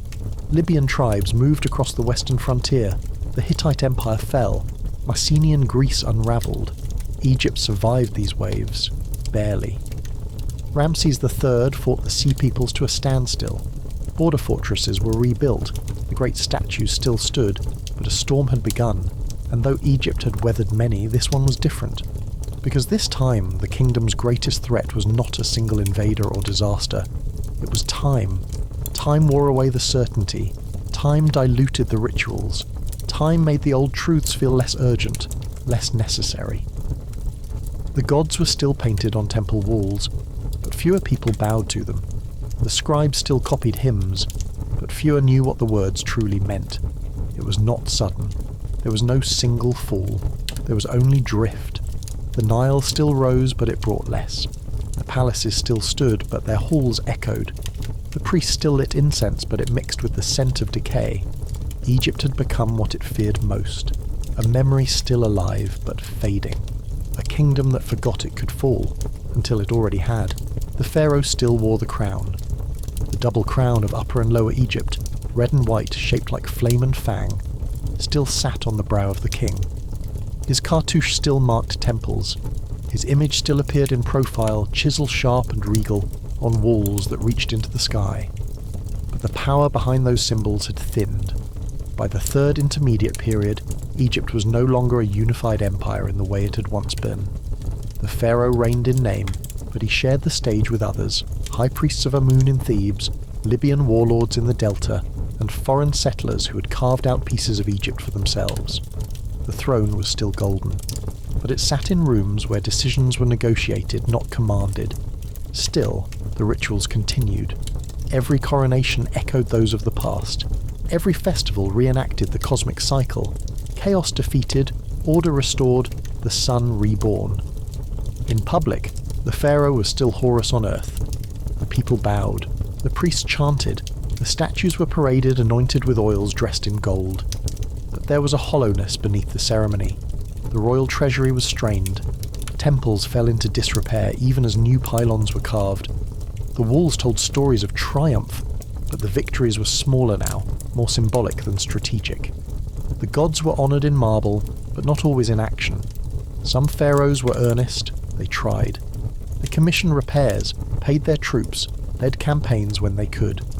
But each generation inherited a slightly smaller throne. The centre could no longer hold, because the edges had already begun to fray. And so, power turned to appearance. The statues grew taller, compensating for shorter reigns. The titles grew longer. Padding resumes with divine associations. Epithets reached back into history, invoking the great rulers of old: Ramses, Thutmose, Amenhotep. It was not deception, it was longing. To be a pharaoh now was to wear the memory of greatness, not to wield it. The tombs too changed. Where once great kings built pyramids or tunneled into the Valley of the Kings, now tombs were modest, often unfinished. Some were hidden hastily, others were reused. The divine protection once reserved for royal remains had become a logistical challenge. To bury the dead not with glory, but with enough concealment to avoid thieves, even the dead wore masks of power. In the coffin, the pharaoh was still painted with lapis skin, gold trim, and an eternal smile. He held the crook and flail. He faced Osiris in judgment. The texts promised eternity. But eternity had costs, and Egypt was running out of credit. The Libyan dynasts who later ruled as pharaohs, often generals or tribal chiefs, adopted the titles, the rituals, the hieroglyphs. They blended into the system, not as invaders, but as caretakers of a fading flame. Even as foreign influence grew, the image of pharaonic continuity was preserved, as if the mask alone could keep the spirit breathing. By the late period, that mask had become everything. It was no longer about actual power, but the idea of it. The belief that Egypt, simply by continuing its rituals, could endure. In a way, it was right. Even in weakness, the image of the pharaoh held sway. The Greeks, when they arrived, adopted it. So did the Romans. So did Cleopatra, a queen in Greek blood but Egyptian form, who spoke the native tongue, honoured the native gods, and wore the cobra crown of Isis. But the line had already broken. The pharaoh still smiled from stone, still raised his hand in blessing, still stood tall in the desert light. But behind the eyes was something quieter. Not command, not divinity, just a man, carrying centuries of tradition on shoulders no longer strong enough to bear the weight. And still, he smiled, because sometimes the mask is all that's left. The gods did not vanish. They were never overthrown, never exiled. They were not toppled from their altars. They simply stopped speaking. In the great temples of Egypt, at Karnak, at Luxor, at Philae, the rituals continued. Priests woke the statues each morning with incense and hymns. They washed the limbs of Amun, dressed him in linen, offered him bread and beer and lotus flowers. They recited words unchanged for over 1,000 years. The ceremonies did not falter, but the connection grew dim. Once the gods were everywhere, not distant abstractions, but constant presences. Ra rode the sky in his sunboat. Thoth recorded the truth of every heart.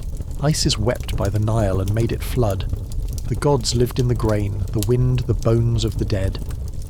But as the centuries passed, something changed. It was not disbelief. The people still prayed, still offered, still feared judgment in the afterlife. But the sense of nearness, that divine breath in the daily world, began to slip. Egypt's gods had once shaped history. Now they struggled to shape relevance. Part of it was political. The high priests of Amun had once been servants of the divine, but by the time of the Third Intermediate Period they were kingmakers. Their temples owned vast tracts of land. They collected taxes, paid armies, held court. In Thebes, the high priest was often more powerful than the pharaoh. This was not worship, it was government, and while the rituals remained, their meaning became harder to feel. Words recited by memory do not always reach the heart. Statues anointed without belief are only stone. Even the architecture began to reflect this tension. Temples grew larger, more elaborate. sprawling complexes with tall pylons and hidden sanctuaries. But they became harder to maintain. Some sections crumbled, others remained unfinished. The labour force that once carved divine names into stone now struggled to repair cracked reliefs. The gods, immortal though they were, depended on hands to keep them visible, and those hands were growing tired. Meanwhile, other beliefs entered the Nile's current. From the east came new influences: Assyrian, Persian, Greek. Gods with new names, new faces, a single creator spoken in whispers, philosophy as faith, salvation by knowledge. These ideas trickled in, not as invasions, but as whispers, weaving themselves into Egyptian thought. The people adapted as they always had. Isis merged with foreign goddesses. Serapis was born, a blend of Greek and Egyptian divinity, created to unify worshippers across cultures.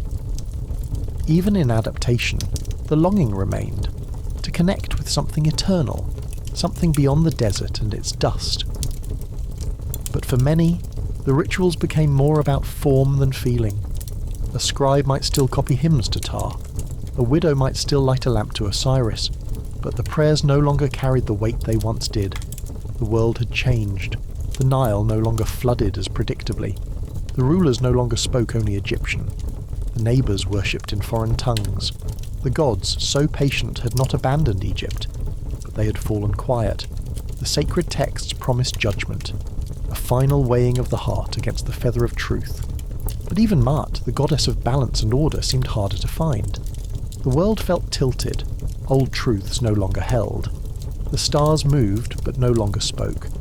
And still the statues stood, eyes wide, hands raised, smiling in stillness.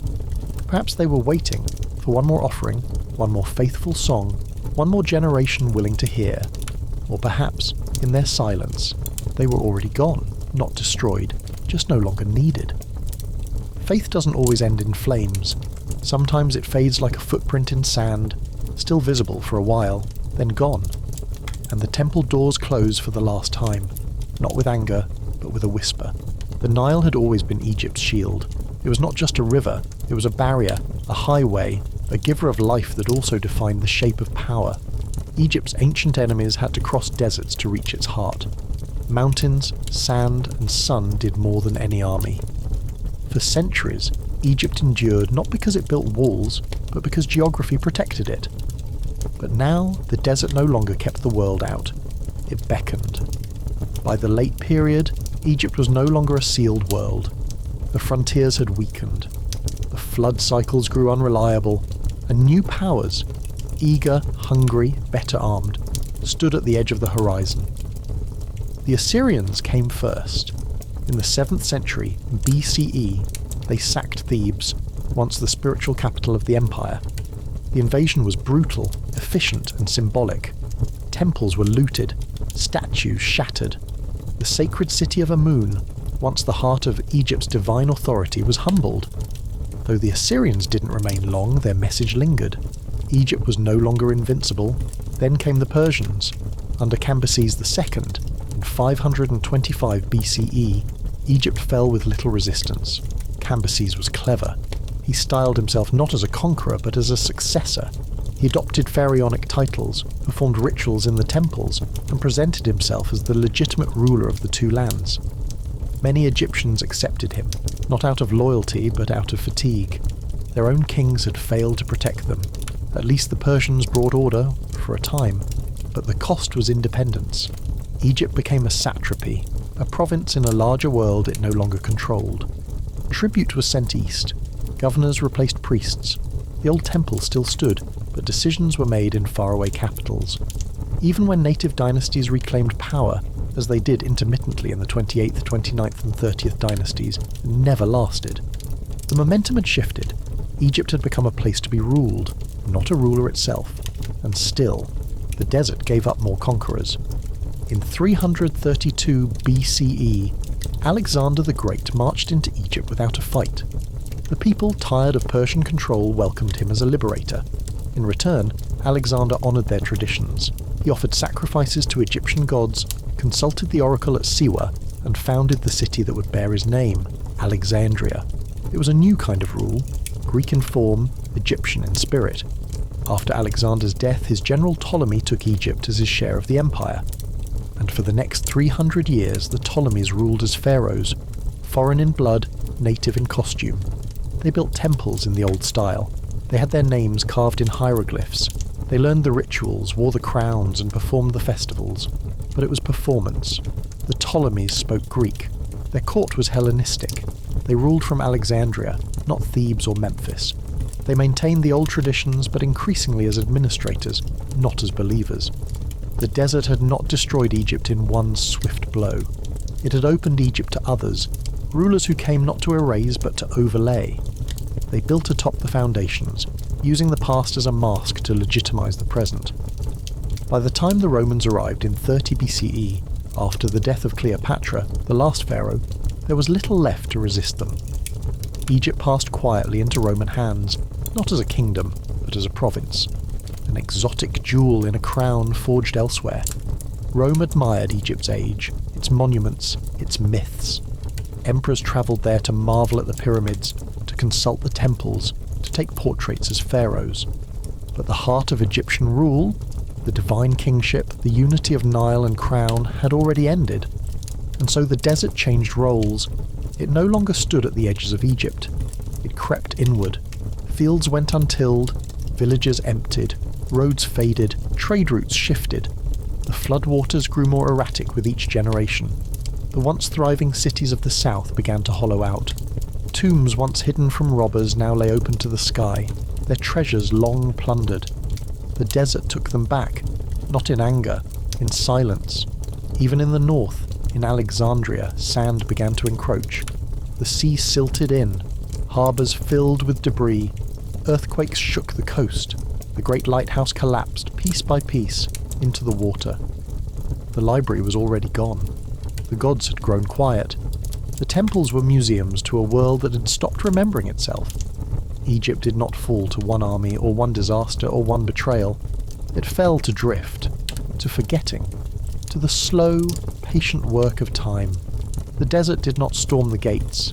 It waited until the gates were left open, and then gently it stepped inside. The pharaoh no longer lived in Thebes. He spoke Greek now, sometimes Latin. He worshipped foreign gods in familiar temples. And yet the crown still gleamed. The statues still bowed. The rituals still echoed down sacred corridors, but they no longer echoed in the same tongue. When Alexander's successors, the Ptolemies, took Egypt as their prize, they did not try to erase the past. They understood that Egypt was not a land to be conquered by sword alone. It had to be absorbed, on its terms, in its language. So they became pharaohs, at least on paper. Ptolemy I, a general of Alexander, declared himself pharaoh of Egypt around 305 BCE. He built temples in the old style. He sponsored priests. His image appeared in Egyptian art following the traditional canon, stylized, idealized, eternally young. His Greek blood mattered less than his willingness to dress in the clothes of the gods. His descendants followed suit. They studied Egyptian customs, some learned the language. They built colossal monuments such as the Temple of Horus at Edfu, carved with hieroglyphs that few in their court could read, but which still carried the weight of legitimacy. And yet, it was not the same. The Ptolemies ruled from Alexandria, a Greek city on Egyptian soil. Their court spoke Greek. Their philosophers debated Aristotle, not Amun. Their administration was divided. Egyptian priests and officials ran the temples, while Greek elites controlled the treasury, the army, and the bureaucracy. It was a kingdom divided by its own reflection. Egypt was allowed to remember itself, but only within the frame of Greek ambition. Religion adapted to this new balance. Gods were fused. Isis became more powerful, reshaped into a universal mother figure that appealed to Greeks and Egyptians alike. Osiris remained, but Serapis, the hybrid god invented in Alexandria, began to rise. He wore a Greek beard, bore Egyptian symbols, and sat on a throne that tried to balance east and west. Worshippers adapted. Faith always does. Some still prayed to Ra at sunrise. Others left offerings to Serapis in marble temples. The rituals changed slowly, almost invisibly, like the course of a river over many years. They still felt sacred, but they were no longer rooted in the soil of one culture. They were floating, crossbred, repurposed and reinterpreted. And then came Rome. After Cleopatra's death in 30 BCE, a death that also marked the end of the Ptolemaic dynasty, Egypt became a Roman province. There were no more pharaohs, only emperors, but the pattern continued. The Romans too honoured Egypt's past. They built temples in the southern style, they inscribed hieroglyphs alongside Latin, they portrayed themselves as divine rulers, keeping the old structure alive, even as they governed from far across the sea. But it was no longer belief, it was policy. The temples became quieter, the priests became administrators, the old gods remained present, but peripheral. Rome allowed the rituals to continue, not out of reverence, but because a quiet province is easier to manage than a restless one. In private, Egyptian beliefs endured. In public, they began to recede. And with the rise of Christianity, even that space began to close. By the 4th century CE, under the Christian Roman emperors, the temples were no longer protected. Pagan worship was discouraged, then outlawed. Processions ceased. Statues were defaced. Priests abandoned their posts. The gods of Egypt, who had once received offerings from kings and queens, now stood neglected, their shrines overgrown, their sacred pools dry. At Philae, the cult of Isis lingered longest. Well into the 5th century, pilgrims still came, still lit lamps, still spoke the ancient prayers. But even that sanctuary, suspended in time, eventually closed under imperial order. The gods had not failed. They had simply been outlived. The kings who followed, Byzantine governors, Islamic caliphs, European consuls, no longer wore crowns shaped like cobras or made offerings to the sun. Egypt became a land of others, ruled from afar, remembered mostly for what it had been, not what it was. But even then, the past refused to die. In shadowed corners of new churches, Egyptian symbols remained, rewritten, reinterpreted. Isis became the Virgin, Horus became the child, the Ankh became a cross, and in ways both quiet and profound, the memory of Egypt's old gods carried forward. Not in power, but in pattern. Foreign gods had come, foreign kings had ruled, but the Nile remembered, the temples remembered, even the desert remembered, burying what could not be preserved, cradling it in sand and silence until the world was ready to ask again. Who were they? What did they believe? And why do we still feel their breath so long after they stopped speaking? Egypt once believed that to be remembered was to live forever. The pharaohs built tombs not simply to house a body, but to anchor a soul. Names were carved deep into limestone, wrapped in cartouches like cocoons. Faces were painted in profile, young and immortal. The Book of the Dead promised a passage. If one's name was spoken, one's deeds recited, one's heart unburdened. And so they built pyramids that touched the sky, crypts that tunneled into the earth. They filled chambers with furniture and food, songs and spells, boats for the soul to sail by starlight. They prepared for eternity with such precision that modern archaeologists still find offerings left untouched after thousands of years. But eternity, it seems, has a shelf life. As Egypt faded, so too did its sense of permanence. By the late period, the grand tombs of old were no longer built. Construction became hurried, inconsistent, poor in material. Some tombs were recycled, emptied of previous occupants, repurposed for new ones. Grave robbing was no longer a violation, it was routine. Even priests participated, bartering sacred items for food. The Valley of the Kings, once sealed against time, was violated by men who carried torches not to honour the dead, but to strip them of their gold. Even those buried with care could not be protected. When tombs were found in later centuries, many had no names left, their inscriptions chiselled off or worn away by wind, sand and neglect. The dead had become anonymous, wrapped in linen, but not in memory. Among the most striking finds from modern excavations are these nameless remains, individuals once wealthy, powerful, revered, now silent, stripped of all markers except for a few artifacts and the bones they left behind. They were pharaohs, they were queens, and now they are questions. Even the great tombs, the pyramids themselves, became mysterious. When Greek and Roman travellers visited them, they did not always know who had built them, or why. Some guessed they were the work of giants, others thought they were storehouses for grain, or temples to forgotten gods. The names once etched into stone had faded beneath centuries of shifting sand and foreign occupation. Legacy became legend. Legend became myth, and memory, simply dissolved. And yet, the Egyptians had warned of this. In quiet, poetic texts from the Middle Kingdom, more than 1,000 years before the end, writers pondered impermanence. One scribe asked, "What has become of the mighty? They are gone, their names forgotten, their tombs no more. Even at their peak they sensed the fragility of stone. They knew that death could not be conquered by architecture alone, that what preserved a person was not just a monument, but a voice. A story retold, a name remembered, a song sung over generations. And when those voices stopped, so did the lives they carried.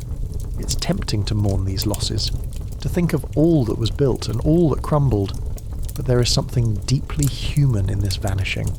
Because what Egypt tried to do, what every civilization has tried to do, is preserve something impossible, the self. They had no delusion that their bodies would survive forever, but their names, their identities, their essence, those they hoped might. And in a way some did. Not as rulers, not as gods, but as echoes. Today we read the names of kings who once ruled 1,000 years before Rome even existed. We study their art, their rituals, their letters, their dreams etched on papyrus. We trace their symbols into amulets.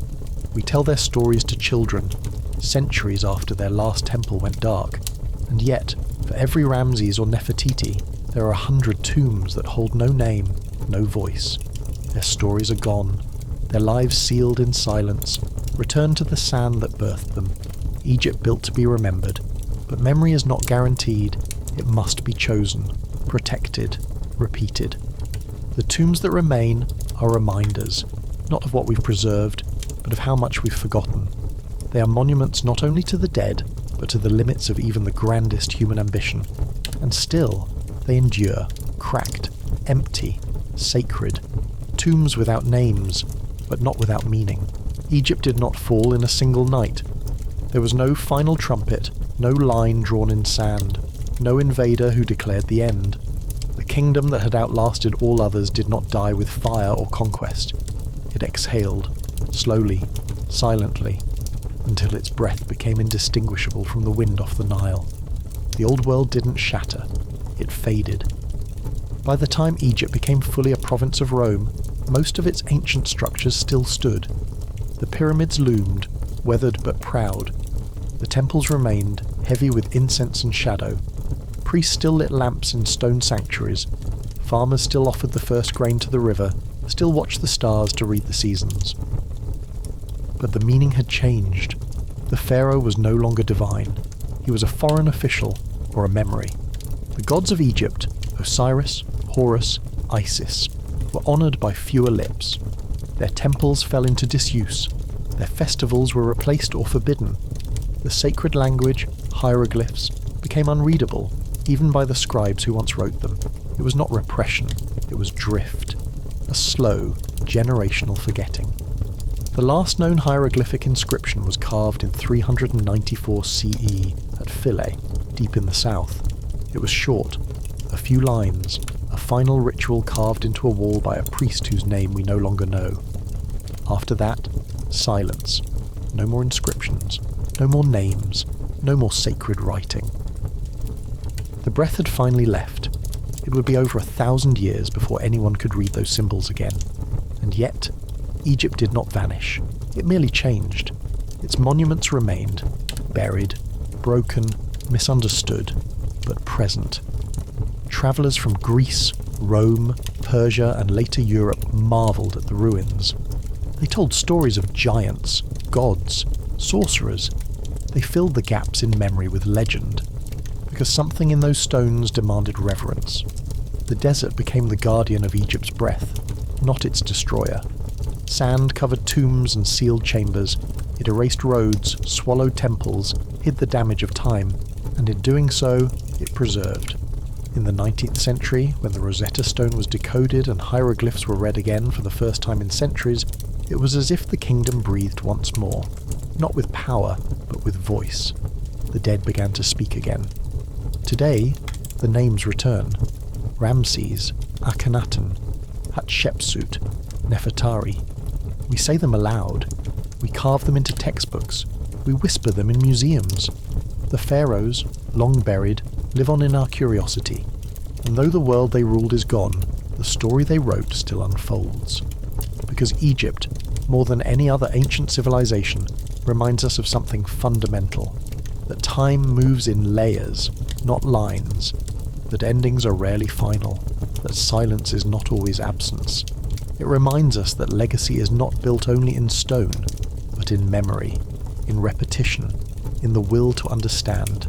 And it teaches too that even the greatest kingdoms, the ones who thought they could master eternity, must one day return to the earth, not in disgrace, but in surrender. In the final centuries of Egyptian rule, one text imagined the soul of a king approaching the gods, not with certainty, but with a question. Have I done enough? Have I spoken truth? Have I honoured the balance of all things? It is a humble ending, not one of triumph, but of reflection. Perhaps that is the true breath Egypt left behind, not in gold or conquest, but in that question. Have we done enough? Have we remembered enough? The answer is never complete. But the asking, the act of returning, of reading, of speaking their names again, that is something. That is breath. So tonight, as the sands settle again over stone, and the Nile carries its quiet current through the dark, we remember the last of the pharaohs, not for how they ruled, but for how they were forgotten, and how, in our remembering, they live again, gently, quietly, like wind across the river. Thank you for joining me on this long journey through the ruins, the voices, and the echoes of the past. If you found peace in these stories, if they stirred something quiet in you, feel free to like the video or subscribe, but only if you truly value the work I'm doing here. Until next time, sleep well, you are safe, and the past will still be here when you wake.